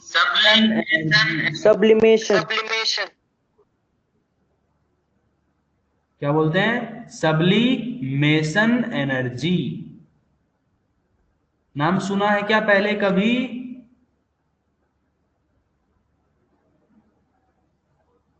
हाँ, ओके, चलिए इसको जल्दी से नोट करिए, फिर नेक्स्ट बात करते हैं हम। ये पॉइंट भी लिख ही लो कि electron cannot be removed from solid state of an atom,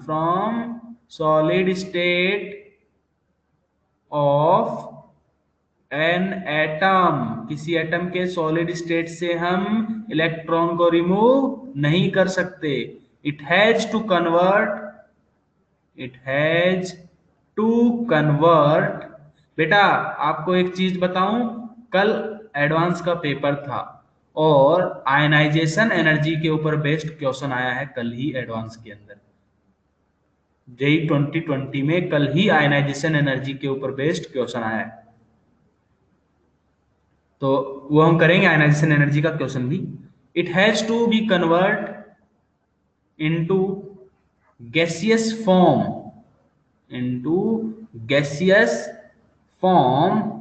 ठीक। उसको किस में कन्वर्ट करना पड़ेगा? गैसियस फॉर्म में कन्वर्ट करना पड़ेगा, बराबर है। और अगर गैसियस फॉर्म में कन्वर्ट करना पड़ेगा तो हमारे पास जो एनर्जी रिक्वायर्ड होगी, तो ये भी लिख लीजिए कि एनर्जी रिक्वायर्ड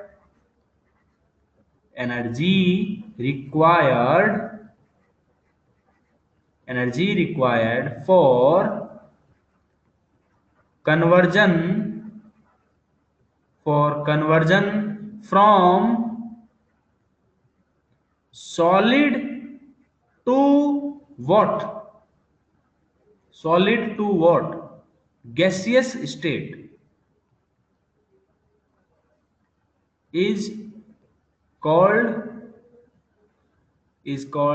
sublimation energy,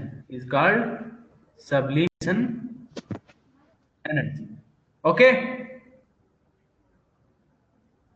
बोलो, सबको स्क्रीन दिखाई दे रही है? मेरी वॉइस भी क्लियर है?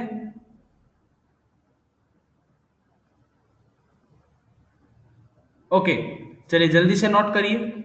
ओके, जल्दी से नोट करिए।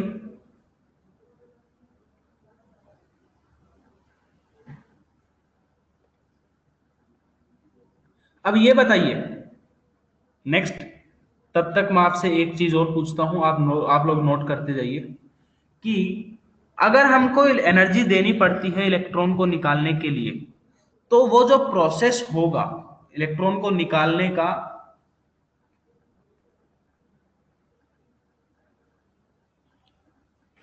ऐसा है क्या? ओके, चलिए तो फिर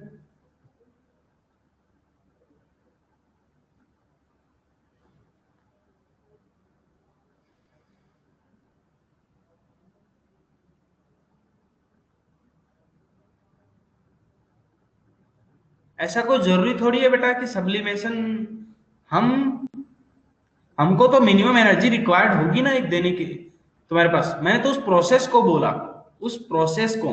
अभी देखो जो एटम्स आपके सॉलिड स्टेट में होंगे उन सभी को गैसियस स्टेट में कन्वर्ट करने के लिए तो आपको एनर्जी देनी पड़ेगी, उसके लिए मैंने यहां पर बोला है सब्लिमेशन।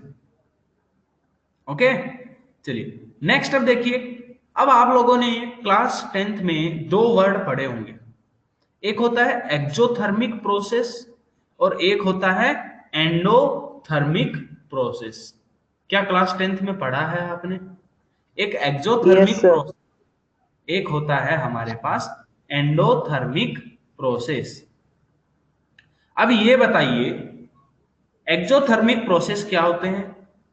कोई भी मेरे को बताना चाहेगा एक्सोथर्मिक प्रोसेस क्या होते हैं? ऐसी रिएक्शन जो होने के बाद हीट रिलीज होती है वो एक्सोथर्मिक होती है। ओके। और एंडोथर्मिक प्रोसेस क्या होते हैं? हीट एब्जॉर्ब होती है। हीट एब्जॉर्ब करती है। हीट एब्जॉर्ब होती है। तो सब लोग जानते हैं इस चीज को,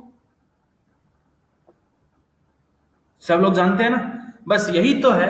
अब हमारे पास जब हम लोगों ने इलेक्ट्रॉन निकालने के लिए गए, क्या अब जब हम लोग इलेक्ट्रॉन्स निकालने के लिए गए तो हमको एनर्जी देनी पड़ रही है या लेनी पड़ रही है? बताइए, हमको एनर्जी देनी पड़ रही है या लेनी पड़ रही है? हमको बाहर से देनी पड़ रही है। देनी पड़ रही है। मतलब ये जो आयनाइजेशन का प्रोसेस होगा वो कैसा प्रोसेस होगा? एक्सोथर्मिक।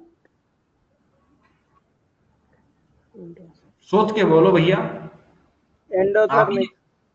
अगर आप लोगों ने एंडोथर्मिक का मतलब क्या बताया कि अगर रिएक्शन के अंदर से निकलती है बाहर, अगर बाहर निकलती है तो एक्सो, और बाहर से अंदर आए, बाहर से ले, तो उसको हमने बोल दिया एंडो। तुम लोगों ने यही बोला था रिएक्शन में। अभी अभी क्या हो रहा है? अभी क्या हो रहा है कि इलेक्ट्रॉन को निकालने के लिए एनर्जी देनी पड़ेगी, हाँ है ना? तो ये जो प्रोसेस होगा वो कैसा प्रोसेस होगा? एंडोथर्मिक प्रोसेस होगा, right?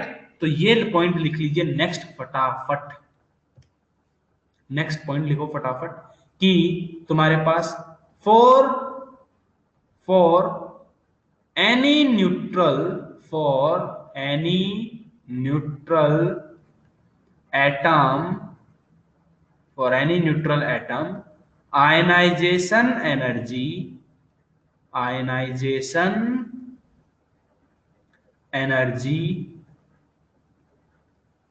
is always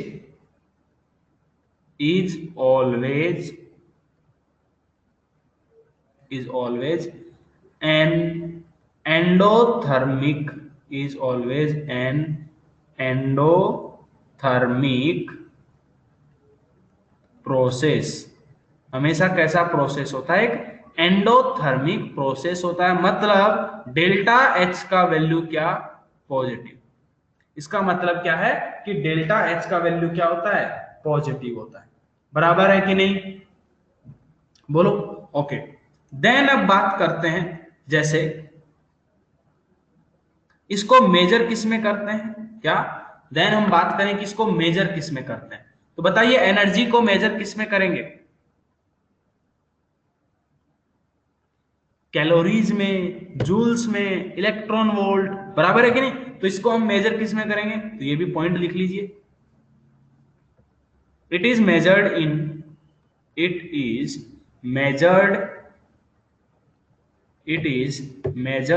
in electron volt, या फिर मतलब सिंपल इलेक्ट्रॉन वोल्ट पर मोल। हर एक मोल तुम्हारे उसके रेस्पेक्ट में हम लोग बात करते हैं, ठीक है? या फिर पर एटम, इलेक्ट्रॉन वोल्ट पर एटम, दो बात, क्योंकि एक एटम से निकालने के लिए बात कर रहे हैं ना। इलेक्ट्रॉन वोल्ट जिसमें मेजर करना चाहो आप, वो तो एक बस यूनिट है मेजर करने का।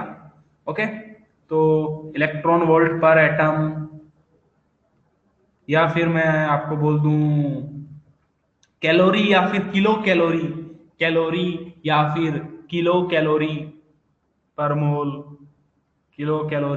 मोल, या फिर तुम्हारा सिंपल क्या हो सकता है? जूल्स हो सकती हैं, किलो जूल में हो सकता है, किलो जूल पर मोल। ठीक, इस हिसाब से ही इनको हम मेजर करते हैं यूनिट्स को।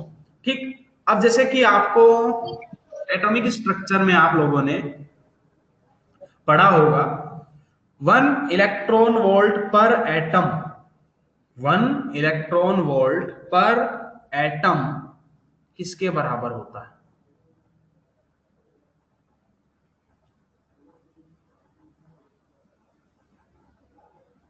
वैल्यू बताओ।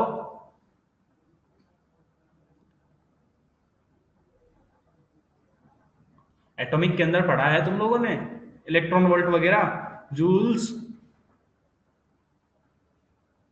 अरे बोलो बच्चों। 1.6 into 10⁻⁻19 joules.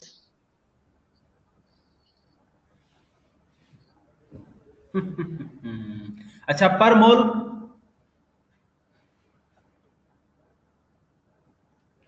पर मोल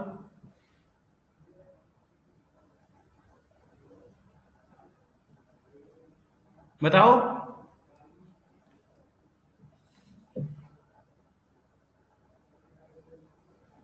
कैसे करोगे?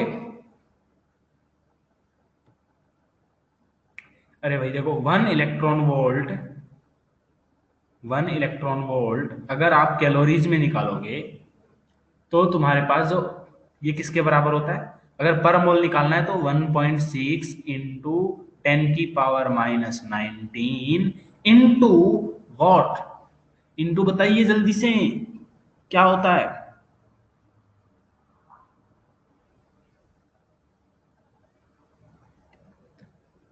Into what? 6.023 इंटू 10⁻23। बोलो,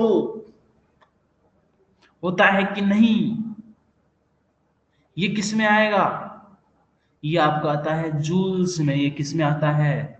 जूल्स के अंदर आता है कि नहीं? और इसका वैल्यू कितना होता है? 96.49 किलो जूल पर मोल। समझे क्या? और इसी को अगर कैलोरीज में निकालोगे तो ये कैलोरीज में अप्रोक्सीमेटली कितना आता है? ये आएगा 23.06 किलो कैलोरी पर मोल। अरे होता है कि नहीं? बोलो यार, पढ़ा है क्या? अरे एटॉमिक में तो पढ़ा है ना। हाँ तो बोलो ना सीधा। चलो जल्दी से नोट करो इसको। इसको मेजर करने की यूनिट आप आई होप सबको समझ में आई होगी।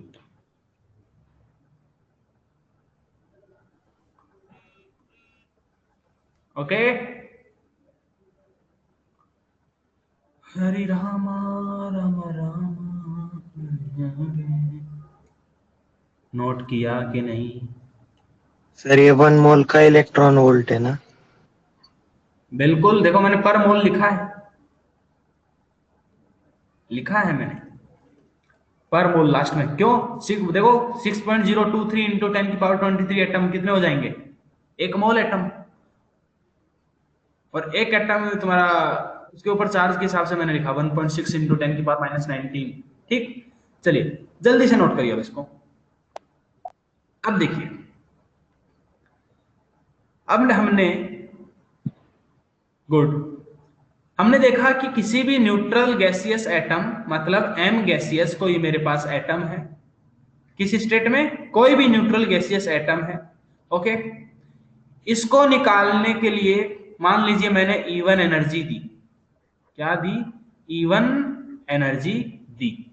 ठीक है, और क्या बन गया आपके पास? m प्लस गैसियस एटम बनेगा। क्या हो जाएगा? एक इलेक्ट्रॉन निकल जाएगा। निकलेगा क्या? निकलेगा। किसी भी न्यूट्रल गैसियस एटम से हमने एक इलेक्ट्रॉन को निकाल दिया, तो उसके लिए हमने ये एनर्जी दी E1। इस एनर्जी को हम क्या बोलेंगे? यहां पर ये जो E1 है इसी को हम क्या बोलेंगे? First ionization energy. First ionization energy क्यों बोला? क्योंकि जब पहले इलेक्ट्रॉन को निकालने के लिए, फर्स्ट इलेक्ट्रॉन को निकालने के लिए जो एनर्जी रिक्वायर्ड होगी उसको हमने बोला है फर्स्ट आयनाइजेशन एनर्जी। ओके, फिर अब जो तुम्हारे पास दूसरा इलेक्ट्रॉन निकलेगा, एक साथ ऐसा नहीं है कि एक साथ तो सारे के सारे इलेक्ट्रॉन्स नहीं निकलेंगे, 1 बाय 1 इलेक्ट्रॉन्स निकलेंगे। तो m प्लस गैसियस से फिर से एक और इलेक्ट्रॉन को निकालने के लिए कुछ ना कुछ एनर्जी देनी पड़ेगी।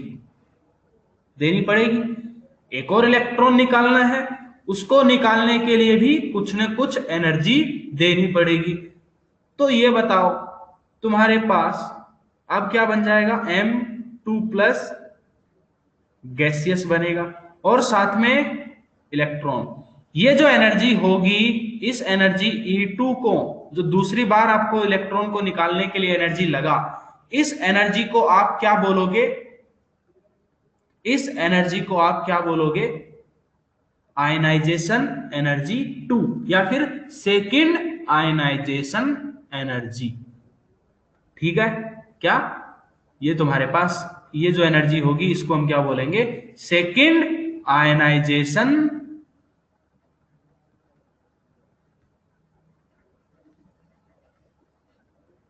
Energy.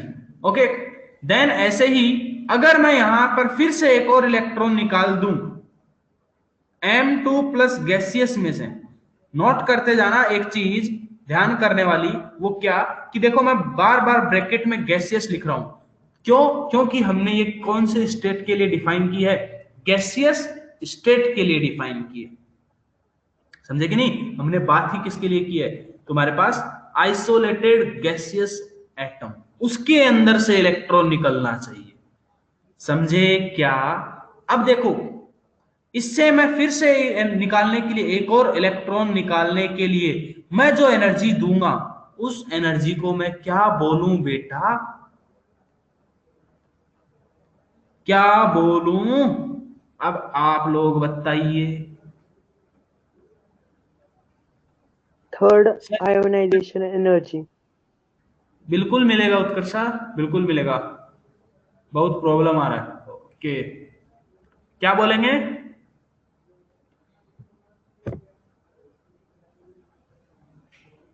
Third ionization energy. Third ionization energy. Sir repeat the question. Okay, मैंने क्या बोला? सुनो ध्यान से। M2 प्लस, यहां से एक और इलेक्ट्रॉन को निकालने के लिए यहां पर मेरे को फिर से कुछ ना कुछ अमाउंट ऑफ एनर्जी देनी पड़ेगी। उस एनर्जी को मैं क्या बोलूंगा? यही मेरा क्वेश्चन है। वहां पे E3 चाहिए ना? हाँ, ओह सॉरी, हाँ बेटा E3, ये ले E3 लिखा है मैंने, दिखाई नहीं दे रहा तुमको? देखो E3 है, दिखाई दिया E3?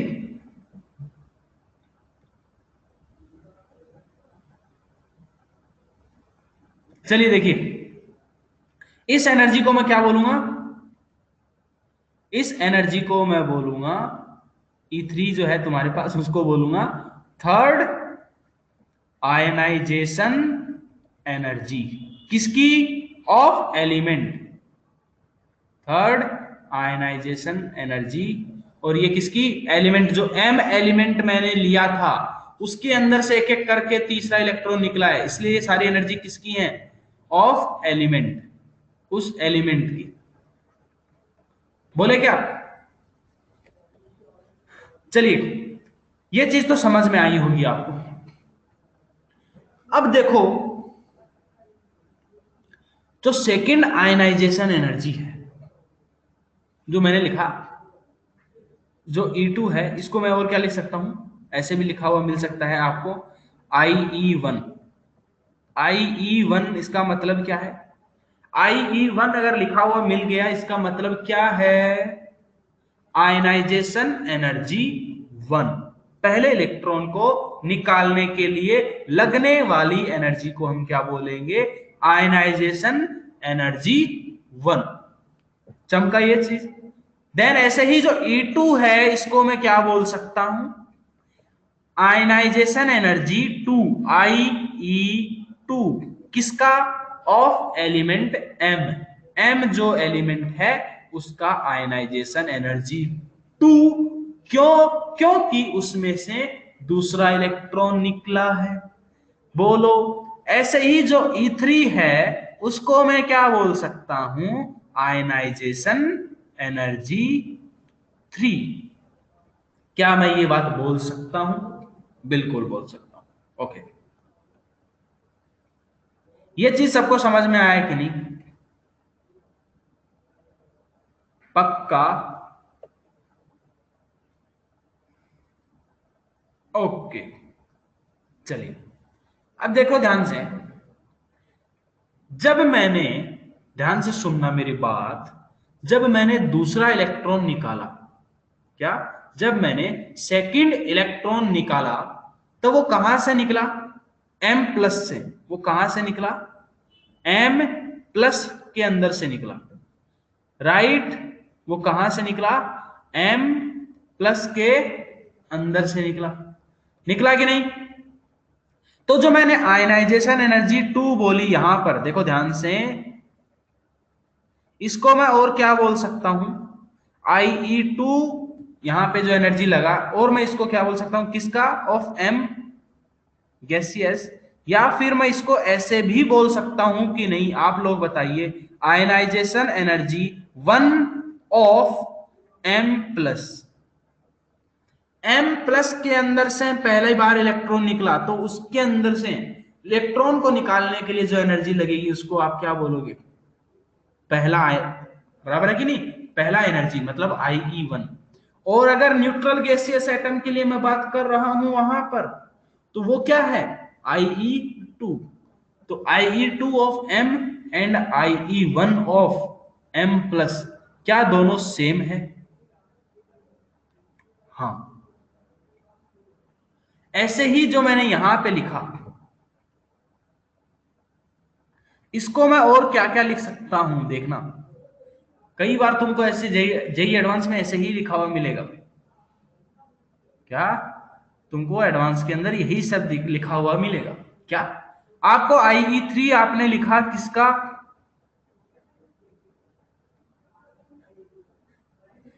M गैसियस का।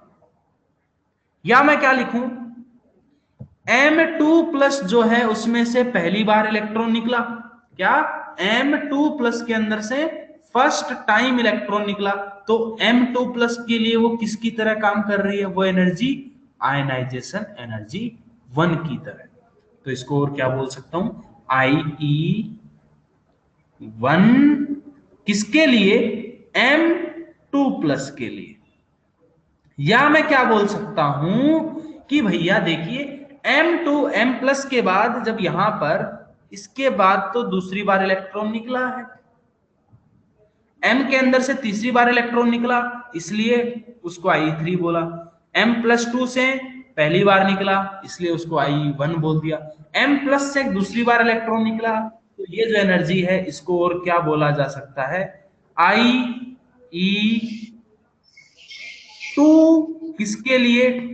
M प्लस के लिए। बोलो हाँ या ना? तो देखो बात वही है, सेम चीज है सर। तो आप IE1 के लिए क्या लिखो बेटा? IE1 को कुछ नहीं लिखेंगे, बस IE1 है, वो IE1 ही है।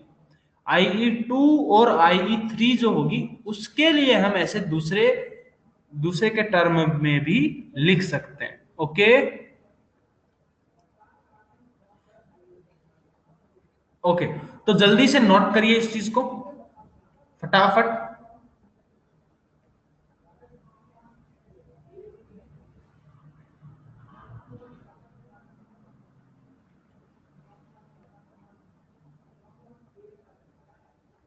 नोटेड? ओके, अब मेरे को ये बताइए इनका वेरिएशन, क्या इनका वेरिएशन बताइए? IE1, IE2 और IE3, इनमें किसकी वैल्यू ज्यादा होगी, किसकी वैल्यू कम होगी? आप बताइए, सोच के बताओ, सोचो किसका वैल्यू ज्यादा होगा, सोचो।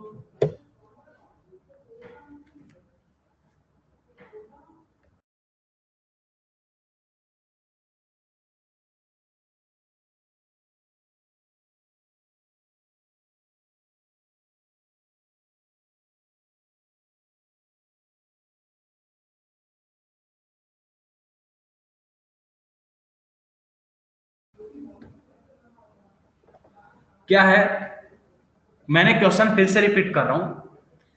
मैंने बोला E1, E2 और E3 मतलब first ionization energy, second ionization energy, third ionization energy, इनमें रिलेशन क्या होगा, कौन छोटी होगी कौन बड़ी होगी, कैसे निकालें? वेदांत बहुत बढ़िया, बहुत बढ़िया, बहुत बढ़िया, गुड। देखो ध्यान से मेरी बात सुनना। ये आपके पास न्यूक्लियस किस, देखो क्या है, न्यूक्लियस के अंदर प्रोटॉन्स प्रेजेंट हैं। आपने पहला इलेक्ट्रॉन को निकाला, पहले इलेक्ट्रॉन को निकालने के बाद क्या होगा, फर्स्ट इलेक्ट्रॉन को निकालने के बाद क्या होगा, आपका जो जेड इफेक्टिव है वो इंक्रीज करेगा, करता है कि नहीं? एक इलेक्ट्रॉन को निकाल दिया, आपके पास क्या करेगा, जेड इफेक्टिव इंक्रीज करेगा। बोलो हाँ या ना, जल्दी बोलो हाँ या ना। हाँ, एक बच्चे ने बोला हाँ, ओके। एक इलेक्ट्रॉन को निकालने के बाद जेड इफेक्टिव इंक्रीज कर रहा है, ठीक। मतलब इसका मतलब क्या है, आपका जो इलेक्ट्रॉन्स हैं उनके साथ अट्रैक्शन इंक्रीज कर रहा है, यही बात है उसका मतलब यही होता है, जेड इफेक्टिव इंक्रीज कर रहा है, इसका मतलब जो इलेक्ट्रॉन्स है उसका न्यूक्लियस के साथ अट्रैक्शन इंक्रीज कर रहा है, ठीक। फिर मैं गया दूसरा इलेक्ट्रॉन निकालने के लिए, फिर क्या हुआ, फिर मैं गया दूसरा इलेक्ट्रॉन निकालने। अब दूसरा इलेक्ट्रॉन निकालूंगा तो अब तो पहले से ज्यादा अट्रैक्शन फोर्स फील कर रहा है कि नहीं, बोलो बोलो, यस और नो। पहले अब दूसरा इलेक्ट्रॉन निकालने जाऊंगा तो वो पहले से ज्यादा अट्रैक्शन फील कर रहा है कि नहीं, कर रहा है। मतलब अगर ज्यादा अट्रैक्शन फील कर रहा है न्यूक्लियस के साथ तो उसको निकालने में ज्यादा एनर्जी देनी पड़ेगी, हाँ या ना, देनी पड़ेगी। मतलब सेकेंड आयनाइजेशन एनर्जी ज्यादा होगी फर्स्ट आयनाइजेशन एनर्जी से।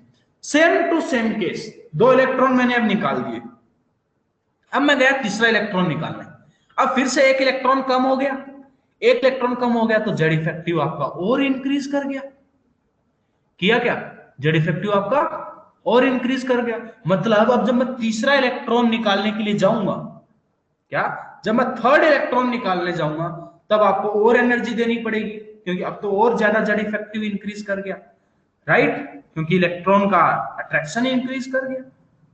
तो आपके पास किसी भी एटम के अंदर, ध्यान से सुनना ये बात, क्या, किसी भी एटम के अंदर जो सक्सेसिव आयनाइजेशन एनर्जी होती है वो हमेशा क्या होती है, वो प्रीवियस आयनाइजेशन एनर्जी से बड़ी होती है, ठीक। तो ये लिख लो ये पॉइंट, क्या, IE1 less than IE2 less than IE3 बराबर है। बोलो ये पॉइंट समझ में आया क्या सबको, ये पॉइंट सबको समझ में आया कि नहीं?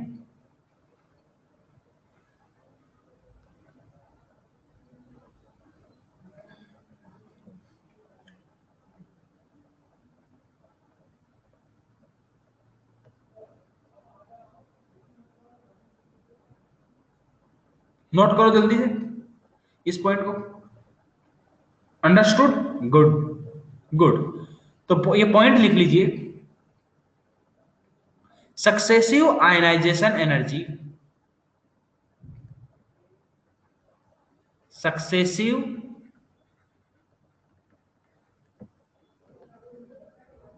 आयनाइजेशन एनर्जी ऑलवेज इंक्रीजेस, वो हमेशा क्या करती है, इंक्रीज करती है। इंक्रीज करने का रीजन क्या है, जैसे जैसे आप इलेक्ट्रॉन्स को निकालते जाओगे आपके पास क्या बनेगा, कैटायन बनेगा, और कैटायन का साइज हमेशा अपने पेरेंट एटम से छोटा होता है, तो उसका जेड इफेक्टिव इंक्रीज करता जाएगा, बराबर है कि नहीं, बोलो। तो ये शॉर्ट में अगर पॉइंट लिखना चाहो तो इसे समझ जाओगे, क्या, कि the ionic size, the ionic size goes on decreasing। देखो मैं पॉइंट वही लिखवा रहा हूं, लैंग्वेज बस अलग हो जा रही है, समझने का पॉइंट वही है ना। goes on decreasing and amount of positive charge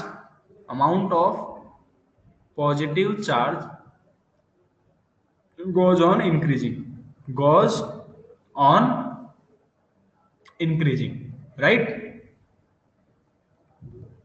Thus it become difficult to remove, thus it become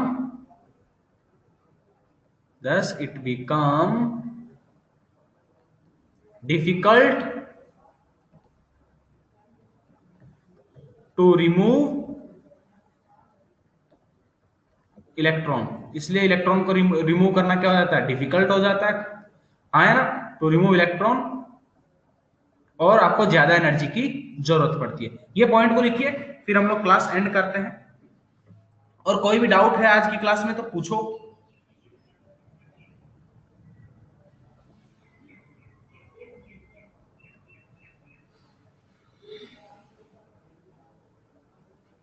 note करिए, और कोई भी डाउट है आज की क्लास में तो पूछिए।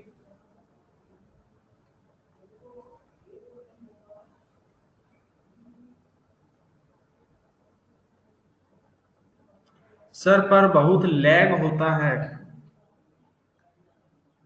क्या लैग होता है बेटा?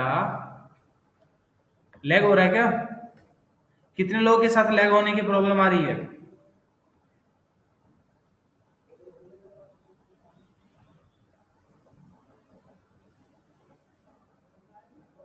लो, कृष्णल नाई, गणेश चिंचकर, लीजिए आज का होमवर्क फिर से बता देता हूं आपको। होमवर्क आपको आज बुकलेट सॉल्व करनी है। आई होप सबके पास बुकलेट है, आपने एटॉमिक स्ट्रक्चर की बुकलेट सॉल्व की होगी। उसके एंड में फिर बाद में पीरियोडिक भी दिया हुआ है, उसमें आपको क्या करना है, जो तुम्हारा बुकलेट है एक्सरसाइज 1, उसमें 2 पार्ट हैं। पार्ट 1 के अंदर सेक्शन ए और बी, और सेम टू सेम पार्ट 2 के अंदर, एक्सरसाइज 1 के अंदर ही पार्ट 2 में सेक्शन ए और बी आपको सॉल्व करना है। बस आपको इतना सा होमवर्क रहेगा आज का। ओके, बोलो बच्चों, किसी को कोई डाउट है, कोई कष्ट, कोई समस्या? सर हाँ जी बोलिए। सर वो पीरियड के लेफ्ट से राइट में जाने से वो एटॉमिक साइज डिक्रीज क्यों करते हैं, वो बताओ ना, वो समझा नहीं। ओके बेटा, जेड इफेक्टिव क्या करता है लगातार? जेड इफेक्टिव क्या करता है लेफ्ट से राइट जाने पर? जिन्होंने बताया पूछा वो हाँ जवाब। हाँ, जेड इफेक्टिव क्या करता है लेफ्ट से राइट जाते हैं तो? बताओ, इंक्रीज करता है कि नहीं? लेफ्ट से राइट जाते हैं, जेड इफेक्टिव क्या करता है?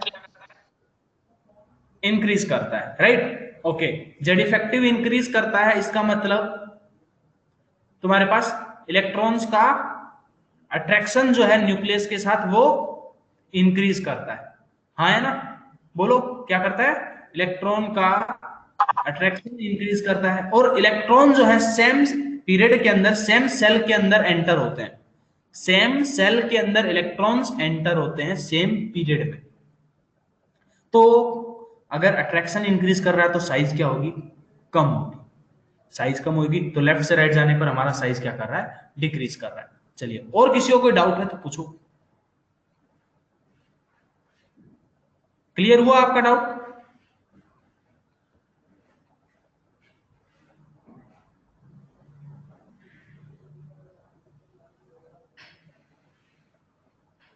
बोलो बेटा, और किसी को कोई डाउट है? बाकी लोग जा सकते हैं, जिसको डाउट है वो पूछिए।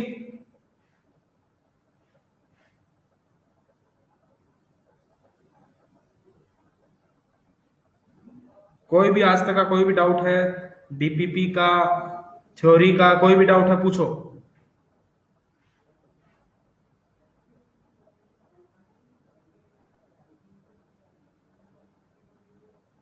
नहीं है? सर सोचो। लेक्चर 10 आप एडोफॉक्स ऐप पे अपलोड करो ना, आपने रिकॉर्ड किया था। अच्छा ठीक है, देखते हैं। चलो ठीक है, फिर किसी को कोई डाउट नहीं है तो फिर कल मिलते हैं। चलिए अगले एपिसोड में मिलेंगे। Till then good bye.